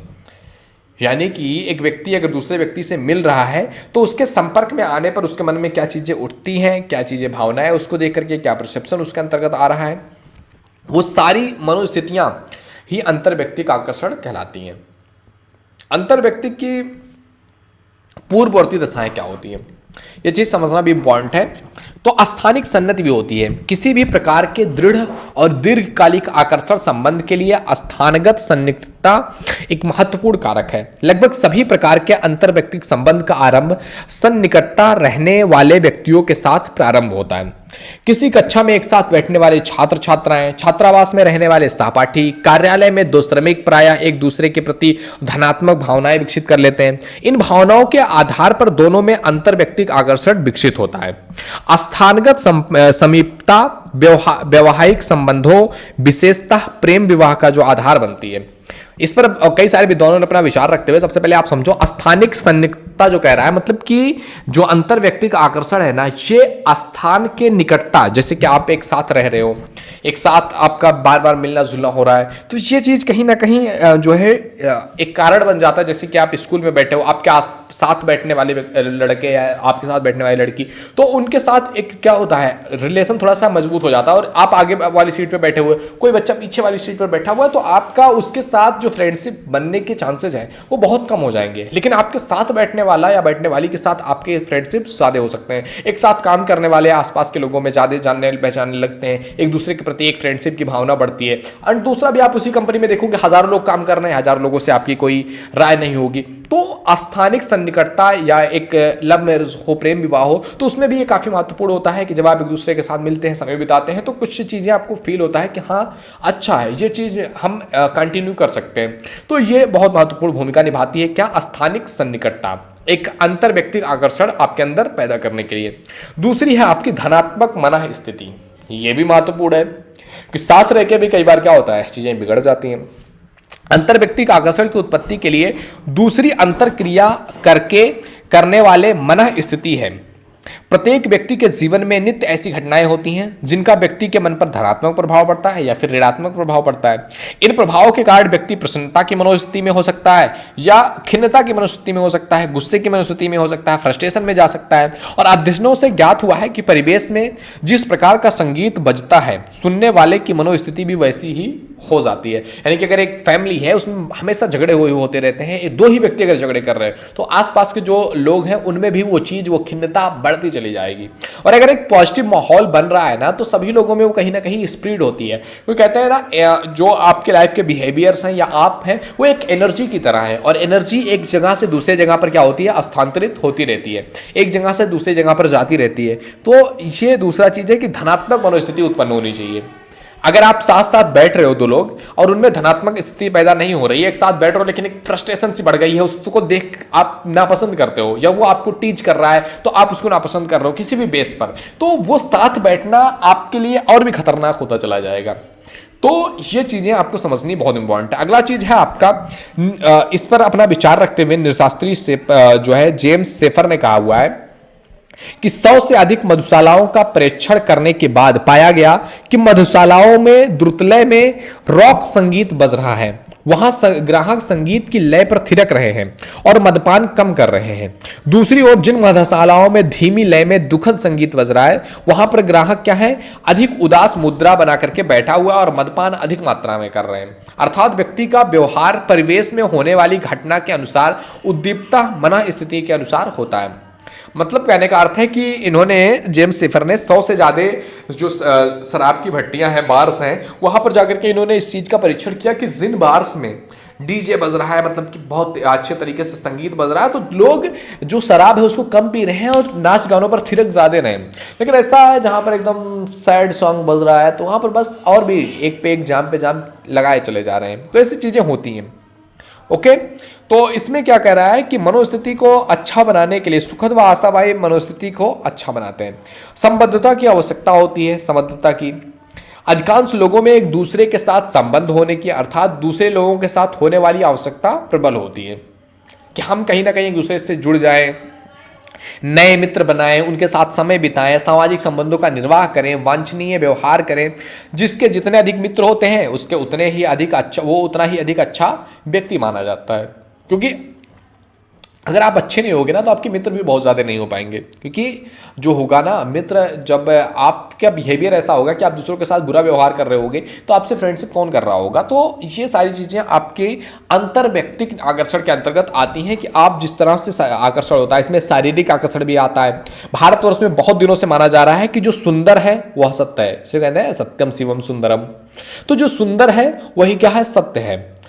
पौराणिक कथाओं में भी देवताओं को अच्छा और कल्याणकारी माना जाता है, उनको सुंदर बताया गया है, जबकि असुरों को बुरा हानिकारक बताया गया है और क्रूप और डरावना बताया गया है। देवताओं की पूजा होती है, उनके प्रति आकृष्टि की भावना होती है, आकर्षण होता है, लोग दर्शन करना चाहते हैं।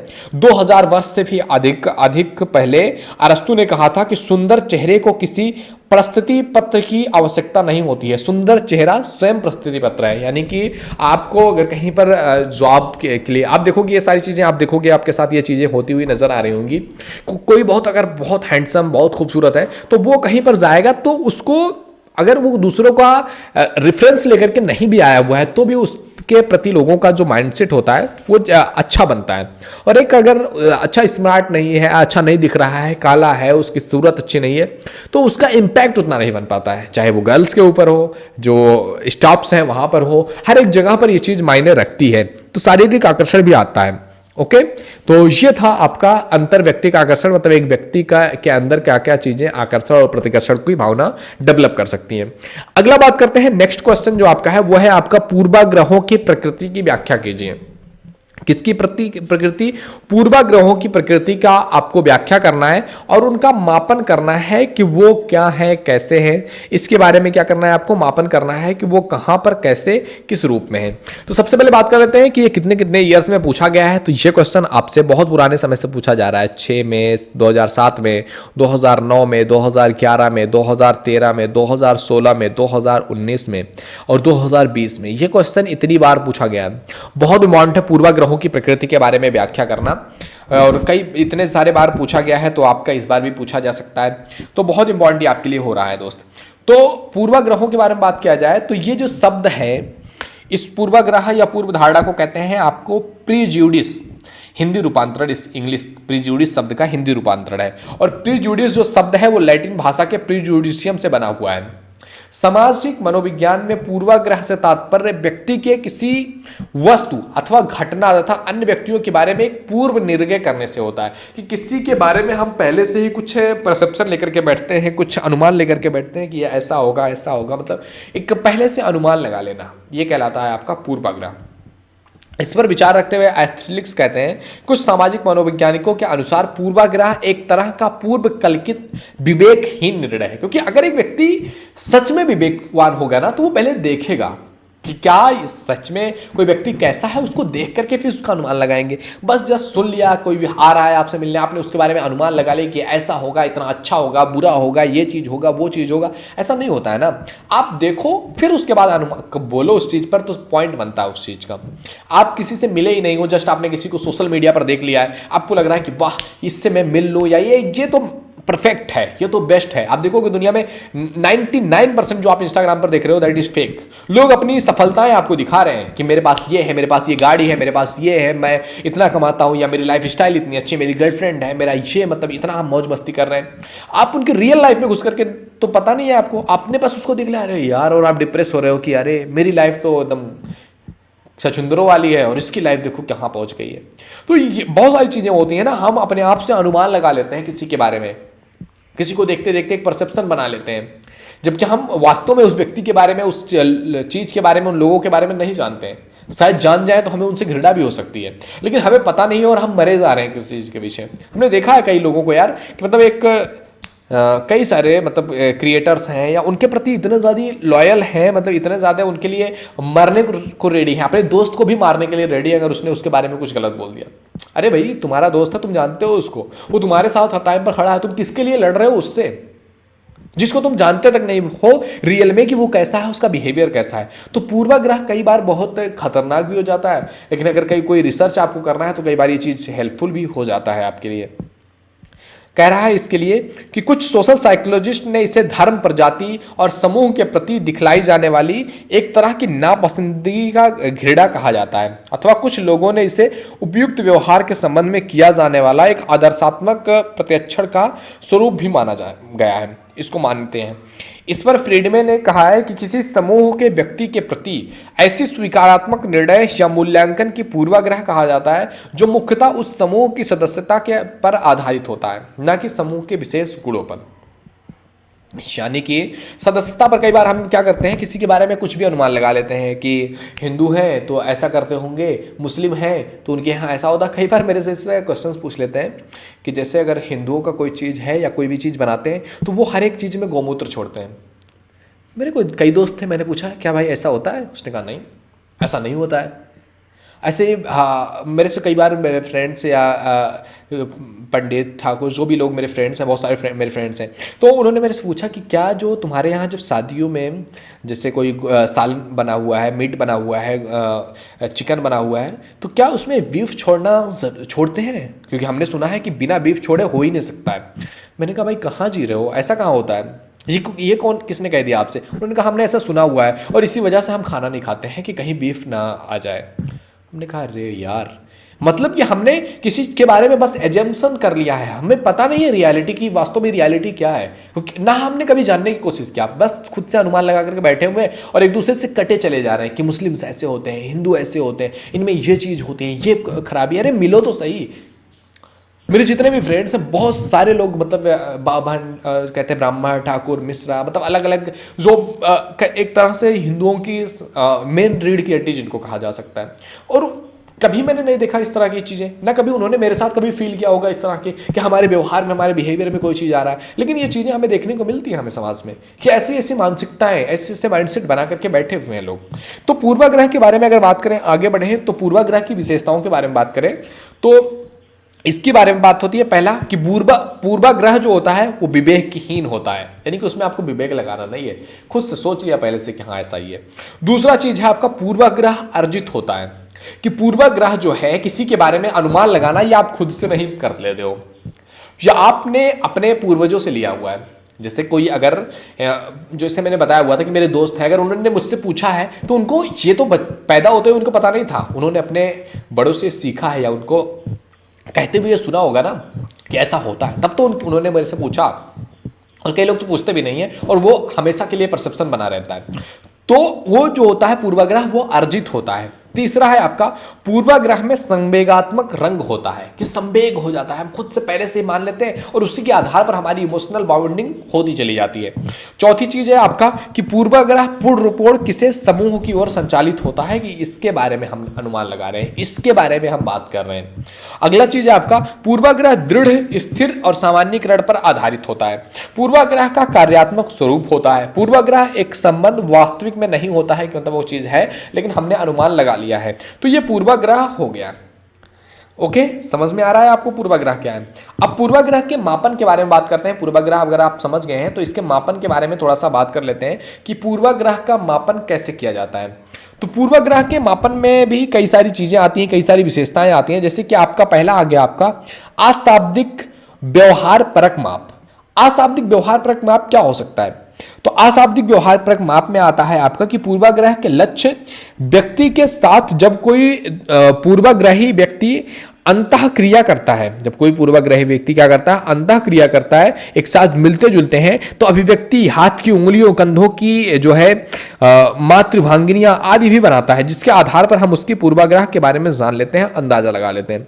अन्य व्यवहारों के आधार पर भी इसका मापन किया जाता है। कुछ मनोवैज्ञानिक कहते हैं, जैसे कि डेनरस्टीन हो गए और कोस्कावाई हो गए, उन्होंने कहा हुआ है कि पूर्वाग्रहों की माप जो है वो अशाब्दिक व्यवहारों के अलावा कुछ अन्य तरह के व्यवहारों के बारे से भी हम कर सकते हैं, जैसे कि विभेदी मदद हो गया, आक्रामककारी हो गया, पूर्व जो है, इन सभी चीजों के आधार पर व्यवहार होता है। उदाहरण के लिए जब एक प्रोफेसर किसी छात्र के प्रति पूर्वाग्रह हेतु उस सबसे अलग हट करके विशेष मदद करता है, तो स्पष्ट होता है कि प्रोफेसर की मनोवृत्ति उस छात्र के प्रति स्वीकारात्मक है। इसी तरह से यदि कोई प्रोफेसर किसी छात्र से बात बात में गुस्सा हो जाता है, तो स्पष्ट है कि उस छात्र के प्रति उसकी जो मनोवृत्ति है वो क्या है, निगेटिव हो गई है। ओके, तो ये था दोस्त आपका पूर्वाग्रह का मापन। आगे बढ़ते हैं, कुछ और भी चीजें पूर्वाग्रह के मापन में है, जैसे कि आत्म प्रतिवेदन की विधियां हो गई, तो बहुत सारी चीजें इसमें आ जाती है। अब आगे बात करते हैं, अगला क्वेश्चन है आपका है प्रयोगात्मक बनाम अनुप्रयुक्त मनोविज्ञान। प्रयोगात्मक बनाम अनुप्रयुक्त मनोविज्ञान, ये क्वेश्चन भी आपसे बहुत बार पूछा गया है, एंड ये क्वेश्चन आपसे 2006 में, 2009 में, 2010 में, 2012 में, 2014 में, 2019 में पूछा गया क्वेश्चन है। क्या प्रयोगात्मक बनाम प्रदत्त बनाम अनुप्रयुक्त मनोविज्ञान, तो ये क्या होता है? तो इस पर कई जो है नार्गी और कार्विन महोदय ने स्पष्ट किया हुआ है कि मूलभूत एवं पूर्व जो है अनुप्रयुक्त अनुसंधानों की प्रमुख भिन्नताओं में से एक भिन्नता उनके उद्देश्यों और लक्ष्यों से होती है। मूलभूत सामाजिक मनोवैज्ञानिक अध्ययन है, उनका मूल उद्देश्य सामान्यतः व्यवहार प्रक्रमों के संबंधों में वैज्ञानिक जानकारी प्राप्त करना होता है, तथा यह स्पष्ट होता है कि अध्ययन किए जाने वाले प्रक्रमों में के पारस्परिक संबंध क्या है। दूसरे संबंधों में बात किया जाए, दूसरे शब्दों में, तो सामाजिक मनोविज्ञान अनाश्रित और आश्रित सामाजिक चरों के बीच सांख्यिकी संबंधों की विश्वसनीयता की परख करता है, तथा विभिन्न प्रकार के सामाजिक व्यवहारों के कारणों की जानकारी के द्वारा प्राप्त किया जाता है इसको। तो इस तरीके से हम कह सकते हैं कि इसके ठीक विपरीत जो अनुप्रयुक्त है वो क्या है, वो सामाजिक मनोवैज्ञानिक अध्ययनों का प्रमुख उद्देश्य जो है वो सामाजिक व्यवहार संबंधी समस्याओं का जो है, समस्याओं के बारे में जानना, उन संबंधों के उनके जो भी प्रॉब्लम्स आ रही हैं किसी ना किसी अनुसंधान के माध्यम से उस समाधान को ठीक करना, ऐसे मनोवैज्ञानिक सामाजिक आधारों पर अधिक जोर देते हैं। दोनों प्रकार की अध्ययन पद्धतियों में भी पर्याप्त भिन्नताएं पाई जाती हैं, चाहे वो जो आपका प्रायोगिक हो और अनुप्रयुक्त हो। हो प्रासंगिकता छूट गया आपका, ठीक है, आगे कवर कर लेंगे, पहले इसको देख लेते हैं। तो दोनों की जो अध्ययन पद्धतियां हैं उसमें भी पर्याप्त हमें भिन्नताएं देखने को मिलती हैं। मूलतः जो सामाजिक मनोविज्ञान है उसमें आंतरिक वैधता पर बल दिया गया है। आंतरिक वैधता से क्या तात्पर्य है कि आश्रित चर में जो भी परिवर्तन हुए हैं वह अनाश्रित चर में परिवर्तन के कारण हुआ है, तथा उस पर किसी अनाश्रित चर का प्रभाव नहीं पड़ा है। ऐसा इसलिए क्योंकि ऐसे अध्ययनों में अनाश्रित चर का संप्रत्ययन एवं हस्तनिक प्रयोग अनुसंधान में ले लिया जाता है। उदाहरण के लिए अगर कोई अनुसंधानकर्ता अभिवृत्ति परिवर्तन पर संदेश की सातेंगता का हस्तरी प्रयोग है वो कर रहा है, तो महत्वपूर्ण है कि हस्तरी प्रयोग सांकेतिकता का जो है ही हो, दूसरा उसमें ना हो, यानी कि उसकी व्याख्या अन्य ढंग से संभव नहीं हो सकती है। तो ये चीज है आपका प्रासंगिकता का प्रयोगिकता और प्रदत्त जो अनुप्रयुक्ति है उसके बारे में बात करते हैं। ओके, अब अगला जो आपका छूट गया है वो क्या है, आपका प्रासंगिकता सिद्धांत और आक्रामकता के नियंत्रण करने के लिए अनुप्रयुक्त तकनीकी, जो कि आपका आगे आ रहा है। तो आइए इसको भी अच्छे तरीके से समझते हैं कि उसमें क्या चीजें हैं। इससे पहले अगर आप चैनल पर अभी अभी आए जुड़े हुए हैं तो चैनल को आप लोग क्या कर दीजिए, सब्सक्राइब करके बेल आइकन हिट कर दीजिए और चैनल एक बार लाइक कर दीजिए वीडियो को, जिससे कि आपको चीजें और भी अच्छे तरीके से समझ में आएंगी, यानी कि मुझे भी समझ में आएगा कि हाँ चीजें आपको समझ में आ रही हैं। इतने देर से मैं आपके साथ बातें किए जा रहा हूं तो वो क्या है उसके बारे में बात करेंगे। तो आओ बात करते हैं प्रासंगिकता के सिद्धांत के बारे में। प्रासंगिकता के सिद्धांत से आप क्या समझते हैं इस पर बात करते हैं। तो सभी नेता एक तरह से कार्य नहीं करते हैं। जितने भी आप नेता हैं देखोगे सबकी अलग अलग माइंडसेट है, अलग अलग उनकी सोच है, विचार है, तो सभी एक तरह से काम नहीं करते हैं। वे व्यक्तिगत शैली तथा नेतृत्व के प्रति दृष्टिकोण में अलग अलग होते हैं। व्यक्तिगत अलग है, कैसा लीड कर रहे हैं, उनकी लीड करने का तरीका अलग है। आपने यह भी देखा होगा कि विद्यालय में कुछ लोग निजी पसंद नापसंद को अलग रख करके, आपने देखा होगा निजी पसंद नापसंद को अलग रख करके सभी प्रकार के निर्णय लेते हैं, आदेश देते हैं या कार्य निर्धारित करते हैं। दूसरी ओर कुछ लोग ऐसे भी होते हैं जो किसी फैसले पर पहुंचने में पूरी कक्षा को शामिल करते हैं तथा क्रियाकलापों में भाग लेने, वे परिस्थितियों को नियंत्रित करने में प्रजातांत्रिक तरीका अपनाते हैं। इससे स्पष्ट होता है कि दोनों प्रकार के नेताओं में भी भिन्न भिन्न शैलियां होती हैं। कुछ प्रमुख आयाम जिन पर नेताएं अपनी शैली में एक दूसरे से भिन्न होते हैं, उसके बारे में बात करेंगे आगे। सबसे पहले समझते हैं क्या है प्रासंगिकता। कि कुछ ऐसे आपको देखने को मिलेंगे, जैसे विद्यालय है तो प्रिंसिपल को कुछ चीजें करनी है, कुछ नया अमेंडमेंट लाना है, कुछ नया प्रयोग करना है, तो ये हो सकता है एक चीज कि प्रिंसिपल ने कहा कि हाँ ये ठीक है, ये हम कर दे रहे हैं और वो नियम लागू कर दिया गया पूरे स्कूल पर। और दूसरा ये हो सकता है कि जाकर के वो क्लास में पूछे कि बच्चे उस पर राजी हैं या नहीं है। तो वो एक तरीके से क्या है, एक गणतंत्रात्मक, एक लोकतंत्रात्मक राज्य की तरह काम कर रहा होगा ना वो चीजें, तो ये हो जाता है। अब जो कहा गया है कि जो नेता होते हैं वो अपनी शैली में एक दूसरे से भिन्न होते हैं। किन चीजों पर? तो सबसे पहला है आपका कार्यान्मुखता। इस प्रकार के नेता पूर्ति पर जो है कार्यान्मुखता के आधार पर कि एक इस प्रकार में नेता क्या होता है, कार्यों की पूर्ति पर बल देते हैं तथा कार्यों की उपलब्धि को प्राथमिकता देते हैं। कुछ लोग होते हैं जो कार्यों पर प्राथमिकता नहीं देते हैं, बस बोलना जानते हैं। आपने बहुत सारे नेताओं को इस तरह से देखा होगा। संबंधों का आयाम होता है, इसके अंतर्गत नेता समूह के सदस्यों के साथ मित्रवत संबंध बनाने और उन्हें संतुष्ट करने का प्रयास करता है। पोषक नेता व्यक्तिगत संबंधों पर ध्यान देकर के संबंधों में पोषण करता है। और कुछ लोग ऐसे होते हैं कि तुम जाओ भाड़ में, हमारा फायदा होना चाहिए, तो वो नेता ज्यादा टाइम तक टिक नहीं पाते हैं। तो ये दोस्त है आपका प्रासंगिकता के बारे में हमने जो बात किया हुआ है। तो प्रासंगिकता यही है कि हम किस तरीके से किसी व्यक्ति के परसेप्शन को एक साथ नहीं ले सकते हैं। हर एक व्यक्ति की अपनी पर्सनालिटी, अपनी इंडिविजुअलिटी भी होती है। ओके, अब आगे बात करते हैं। अगला जो आपका क्वेश्चन है वो लास्ट आपका क्वेश्चन 10th नंबर का क्वेश्चन आप देख सकते हैं। क्या कह रहा है 10th नंबर का क्वेश्चन कि आक्रामकता को नियंत्रित करने में अनुप्रयुक्त तकनीकी का वर्णन करो। आक्रामकता आप समझ पा रहे हैं? आई होप आप समझ पा रहे होंगे कि ये बहुत आक्रामक है, मतलब वो क्या है, डेंजरियस आप कह सकते हो उसको। एक तरह से अगर आप कहना चाहो कि आक्रामकता को बता सकते हो कि मतलब उसमें युद्ध करने की, लड़ाई करने की जो क्षमता है, जो योग्यता है वो बहुत ज्यादा हो जाए। मतलब लड़ाकू कह सकते हो आप एक तरह से कि कोई क्या है, लड़ाकू है पूरी तरह से, तो वो कहलाएगा आपका क्या, आक्रामकता। तो इस क्वेश्चन में हमें बात करना है कि इसको अगर आक्रामकता किसी के अंदर है तो उसको जो है किस तरीके से हम कैटल कर सकते हैं, उसको किस तरीके से हम नियंत्रण कर सकते हैं और उसके लिए कौन कौन सी जो चीजें हैं अनुप्रयुक्त होती हैं, उन तकनीकों का आपको वर्णन करना है। ये क्वेश्चन भी आपसे 2007 में पूछा गया है, 2008 में पूछा गया है, 2012 में पूछा गया है, 15 में पूछा गया है, 20 में पूछा गया है। बहुत बार ये क्वेश्चन पूछा गया है दोस्त। तो आक्रामकता के बारे में मैंने बताया। आक्रामकता चूंकि सामाजिक रूप में अवांछित व्यवहार है, क्योंकि ये अच्छी व्यवहार तो है नहीं समाज के रूप में, अतः समाज मनोवैज्ञानिक ने इसे नियंत्रण करने के उपायों का वर्णन किया हुआ है। मतलब कि ये ठीक थोड़ी ना है कि आप किसी के प्रति कुछ भी कर दोगे और आक्रामकता का व्यवहार करेंगे, ये अच्छी चीज नहीं है। तो सामाजिक मनोवैज्ञानिकों ने क्या किया है कि इसको ठीक करने का प्रयास किया है। लेकिन स्पष्ट होता है कि लक्षित व्यक्ति के प्रति आक्रामकता दिखाने पर यदि लक्षित व्यक्ति के इनसे प्रत्याशित प्रतिकार प्रभावशाली और तीव्र होता है तो इससे आक्रामकता की मात्रा में कमी आ जाती है। देखा गया कई बार इस चीज को कि अगर कोई व्यक्ति बहुत ज्यादा मतलब आपके ऊपर चढ़ा जा रहा है और आप शांत हो ना तो और भी चढ़ जा रहा है, लेकिन अगर आपने उस पर रिएक्शन करके उससे अधिक जोर से आपने उस पर दबाव बनाया ना, चुप हो जाते हैं लोग। कई बार आपने एक्सपीरियंस इस तरह से भी किया होगा और कई बार आपने इस तरह से भी एक्सपीरियंस किया होगा कि दोनों लड़ करके परेशान हो जाते हैं और जो विनम्रता से सह जाता है वो वहां पर लड़ाई झगड़ा नहीं होता है। तो चीजें अलग अलग होती हैं। तो आक्रामकता को प्रभावित करने वाले कारकों में आ जाता है आपका पहला आत्मविभक्ति। क्या? आत्मविभक्ति। अनेक परिस्थितियां ऐसी उत्पन्न हो जाती हैं जब व्यक्ति अपने लोहा और आक्रामकता की अभिव्यक्ति नहीं करता है, तो निर्जीव वस्तुओं के प्रति ही इस प्रकार की अभिव्यक्ति देकर के अपने को शांत करता है। वह प्रक्रम जिसके द्वारा आक्रामक व्यवहार ही आक्रामक व्यवहार को कम करने का साधन होता है।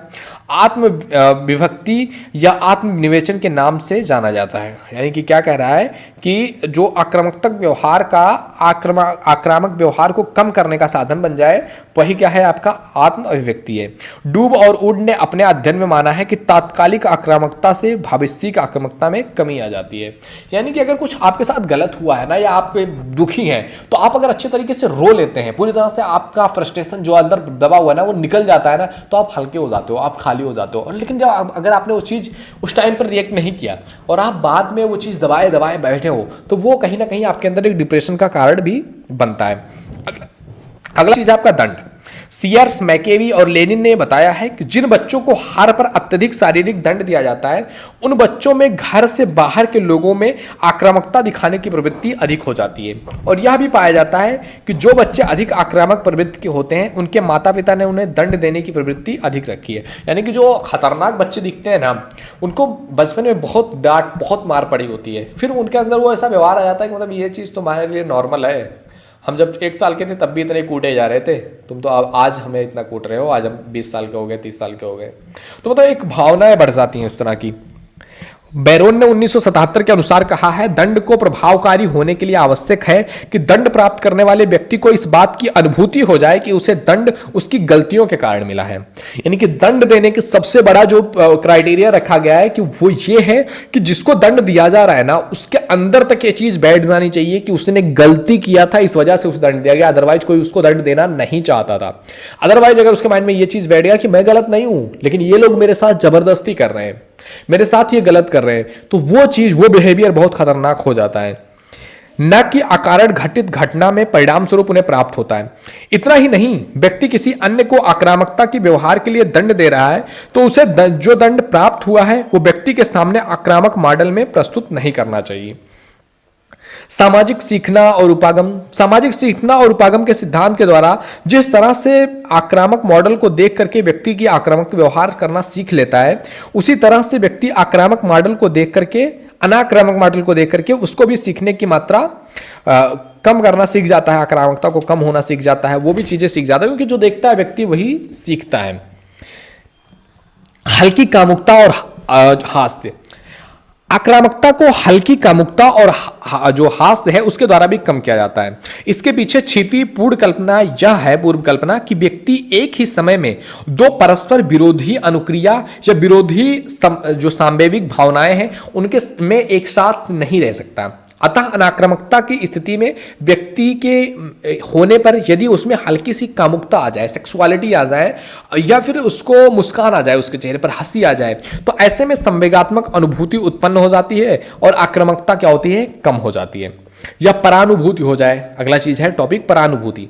कुछ मनोवैज्ञानिक जैसे ग्रीन ने माना हुआ है 1972 में, खेरान ने 1975 में कहा हुआ है कि आक्रामकता और हिंसक व्यवहार में होने के फलस्वरूप यदि आक्रमणकर्ता को अपने उसके आक्रमण या हिंसा से उत्पन्न पीड़ित व्यक्ति की दशा को दिखला दिया जाए तो उसकी आक्रामकता में कमी आ जाती है। यानी कि आक्रामकता में कमी आ जाती है। अगर उसने गुस्से में आकर किसी को मार दिया है और उसके बच्चे, उसकी बीवी, उसके घर वाले रोए जा रहे हैं, मरे जा रहे हैं, अगर उसको वो सिचुएशन वो देख ले तो शायद उसके अंदर वो आक्रामकता कम हो जाए, उसके अंदर आक्रामकता कम हो सकती है कि यार मैंने तो बहुत गलत कर दिया, मेरी दुश्मनी किसी एक से थी और मैंने पूरी फैमिली को उसमें घसीट लिया और पूरी फैमिली आज सड़क पर आ गई है मेरी वजह से, किसी एक व्यक्ति के थोड़े से गुस्से की वजह से। तो ये भी कई बार आक्रामकता को कम करने में सहायक होता है। तो ये कुछ कारण हैं जो आक्रामकता को नियंत्रित करने में काफी महत्वपूर्ण भूमिका निभाते हैं। तो ये था मेरे दोस्त, आई होप आपको समझ में आया होगा। ये थे टॉप 10 क्वेश्चंस जिसका हमने आपको आंसर के साथ कंप्लीट करवाया हुआ है। All the best for your examination. जाइए और फाड़ के आइए, अच्छे तरीके से लिख के आइए, कोई टेंशन नहीं लेना है, कॉन्फिडेंस के साथ जाना है, पढ़ाई अपनी तैयार करके जाना है, क्वेश्चंस कैसे भी आए that doesn't matter. I hope ये वीडियो तुम्हें पसंद आया होगा। वीडियो पसंद आए तो लाइक जरूर कीजिए। पहली बार चैनल पे आए please visit the channel. If you think it is valuable तो आप सब्सक्राइब भी कर सकते हैं। अपने दोस्तों में शेयर करो ताकि ज्यादा लोगों तक ये चीज पहुंच सके। ओके मेरे दोस्त, मिलते हैं आपसे अगले वीडियो में, तब तक के लिए जय हिंद, जय Bharat, thank you, bye bye.